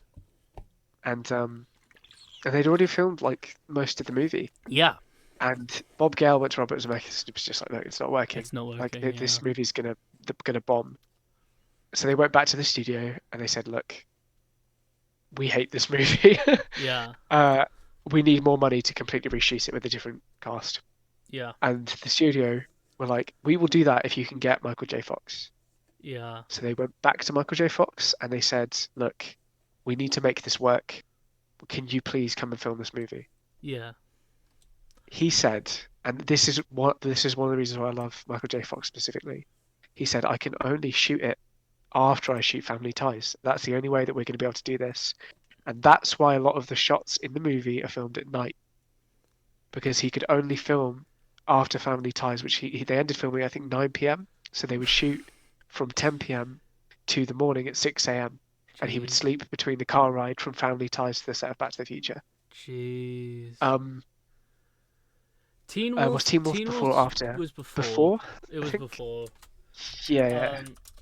We'll check that. Teen Great Wolf, movie. Teen You should Wolf cover that. Oh, it was bad. It was such a bad dude, film. yeah, it's not the best, but it's pretty. They came out the same year. Did I'm not sure they? when they filmed it. That's it came out interesting. in 1985. Dude, good year for Michael J. Fox. Good year. Well, Um, Teen Wolf relatively again. good year. Teen Wolf is just not that good. I What are you watched it talking on. about? He surfs on top of a van. Oh God, he does. He van surfs. He does like a werewolf dance at the prom or something. I I think. know, and I can't everyone remember. loves the wolf for some reason. Yeah. Right, honestly, right, Moberry, rewatch it. It doesn't hold up. It's very bad. But have you seen Teen Wolf 2? But have you seen like the wolf version of his dad? Yes, I have. Oh, it's Absolutely, I so have. bad. Like, it's a good movie. Terrible film, awful film. I can't do that to myself. Yeah, I don't. can't do that to myself. Don't. Watch Back to the Future. Just Watch that again. Watch Back to the Future again. Anyway, point being, okay, I have one more question then for you. Okay. So, in the hit Busted song 3000, Okay. which in it they say, he took me with a flux capacitor, obviously, and he took me said, to the future with the flux thing. Yeah. and they actually say flux capacitor. He said it stood there was my neighbor called Peter and a flux capacitor. Oh yeah. Time machine, like one in a film I've seen, obviously referring to Back to the Future. Now later on, the Jonas Brothers covered that, and obviously, they're a Disney boys, so they couldn't say triple-breasted women swimming around town totally naked. So my question for you is, what did they censor it with? Oh, the worst part of this is I feel like I should know this because I listened to that. Well, I'll give you this recently. part Don't for ask free. me why. Instead of and your great granddaughter is pretty fine, is doing fine, which is a worse line. I actually don't think I know that. I don't think I know. You know that? Okay. Can I give me like the first part of this? I feel like if I hear the beginning, I might be able to guess it. And girls there. I don't know. And girls that walk around town totally naked. It's girls with round hair like Star Wars float above the floor. You're joking. That's not... No, it's so bad. Round hair like Star Wars, like Leia, but no. I hate that. I know, me too. Me too. It's bad. That is unfortunate. Yes, it is. Yes, it is. Very unfortunate. You had trivia for me. Yeah, I had a few bits. Well, because like this is more for like the viewers as well. So obviously, I've mentioned already. Crispin Glover sued the company. He did not return for the sequel. Who else did not return for the sequel? I don't know the actress's name, but the one who played Jennifer. And do you know who took over the role? I don't, but they reshot it so perfectly that I didn't notice the first time. First time I watched it. She was the star of a movie that came out, I think, the same year as Back to the Future. Okay. And she was in The Karate Kid. I'm bad with actors' names. That's Elizabeth Shue. Yes, Elizabeth Shue. Yes. Yeah, Yes. very unfortunate, obviously. The young lady who played Jennifer, who was incredible, in this movie, her mother got very sick, so she quit acting to look after her. Yeah. Which is why she's not in the sequel. But goddamn, they did that so well. Like they They reshot did. it like so perfectly. And apparently everyone hated it. Everyone hated doing it because they were like, it has to be so perfect It that does. nobody can realize. Yeah. And And can you name for me? Because Jenny is barely in the film in the first one. Yeah. Like she's in the opening scene, yeah, but then and the ending scene, but apart And the from ending that, she's scene. not really there. But she is in Yeah. the second one quite a bit more. Who? So this is this is more trivia for the second movie. Okay. So I won't do that bit. No, you can do that. I don't mind. I was gonna say, who do you know who had his debut in Back to the Future 2 in a very small bit part? Very famous actor. Who was the character? Oh, Flea. Little kid. No, Elijah Wood. Uh, Elijah Wood. Yeah. Yeah, Elijah Wood. Gonna Obviously, he say, plays the little kids. he does. It's because Flea plays Needles in the second one. Really? Oh yeah, the bass player See, I from didn't know. the Red Hot Chili Peppers. He plays Needles. That's amazing. I didn't know that. Yeah. That's fantastic. I'm trying to think of like what other trivia I know off the top of my head. Um. Oh, obviously. Oh no, never mind. That's something else. Oh right. Yeah. No, I was going to mention the fact that obviously Michael J. Fox plays like 4 characters in the second movie. He does. Yeah. Yeah. Yeah. But to sum up, we've only got like 7 minutes left. Any anachronisms? What's that word mean? I know what an acronym. No, I don't know what an acronym is. Let me look up because I think I know it, but I don't want to be stupid. A I thing am belonging stupid, so- or appropriate to a period other than that in which it exists. Like when he goes back to the 50s, is there anything that shouldn't be there? Not that I like. Oh, time oopsies in the Time movie. Time oopsies in the Time movie. I don't think necessarily. Not that I can Well, really there's that. think of. There's that classic one, Yeah. which is if his dad is so successful, why are they still living in the same Why are they crappy still living in the house? same house? Because in the second one, they're Um, no longer living in that house. Yeah. Just doesn't make sense. No, it doesn't. And obviously, like people bring up that. Well, okay. So I hope at some point we do Back to the Future 2 and Back to the Future 3. Maybe. If who you could, knows? as a treat. Thank you. I promise I'll try. So obviously, the main point in Back to the Future 2 is that he goes back to the past again. So he goes back to the past. Yeah. Well, Um, one thing about that which I love so much is someone has edited Back to the Future, all 3 films. Someone has edited it to be in chronological order. that's insanity. Because obviously the events of Back to the Future 2 happen at the same time as Back to the Future 1. Yeah, amazing. No, Oh, not me. here's a fun fact. No, not me. Me, the one that's on the stage playing Johnny Be Good. Oh, so good. How'd he change so fast? Yeah. Well, that's what I love about the second one is that they're like, yeah, those guys like would have jumped him. Like, why didn't they? You know, like why were they just Yeah. scared off? So it like in the second one, and also in the second one, obviously, it wasn't meant to be that that Marty shows back up again or whatever. He shows up, obviously at the end of the second one, he shows back up and it's like, you need to get me back to the future. It was just so happens that there was a guy wearing that like trench coat and hat in the first one. And they were like, that's perfect. That's Marty. We'll just say that was Marty all along.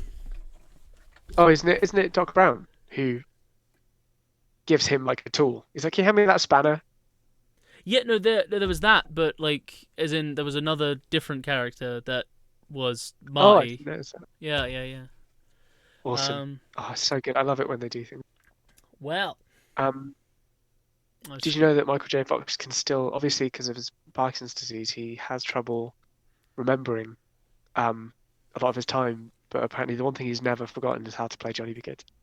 that's incredible. I love that. He played it with he played it on stage with someone recently, Coldplay, I think, Oh, or right. something like that. Cool. And obviously he's retired now. Yeah. Yeah. No, great actor. Yeah. Great actor. Well, Fantastic. Yeah. this has been the Edgy Boi Picture Show.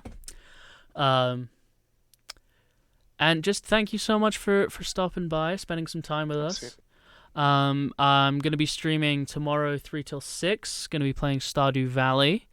And then on Friday again, I'm going to be playing. I'm going to be returning to Prison Architect. Cool. So, thank you all for stopping by. We hope you enjoyed it. Please take any concessions, popcorn buckets, soda bottles, anything. Please take them to the trash cans and do not leave them in your seats. Thank you very much. Thank you very much for stopping by. Okay, we'll see you. We'll see you next time. Next Monday. See you next Monday. Yeah, well, we will. We actually haven't decided what we're covering next week, have we? We haven't. So it'll be a surprise for us. It'll be a surprise for us. Yes. Okay. Bye-bye. Okay. Thank you very much. Goodbye, everyone.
Yeah, that's it.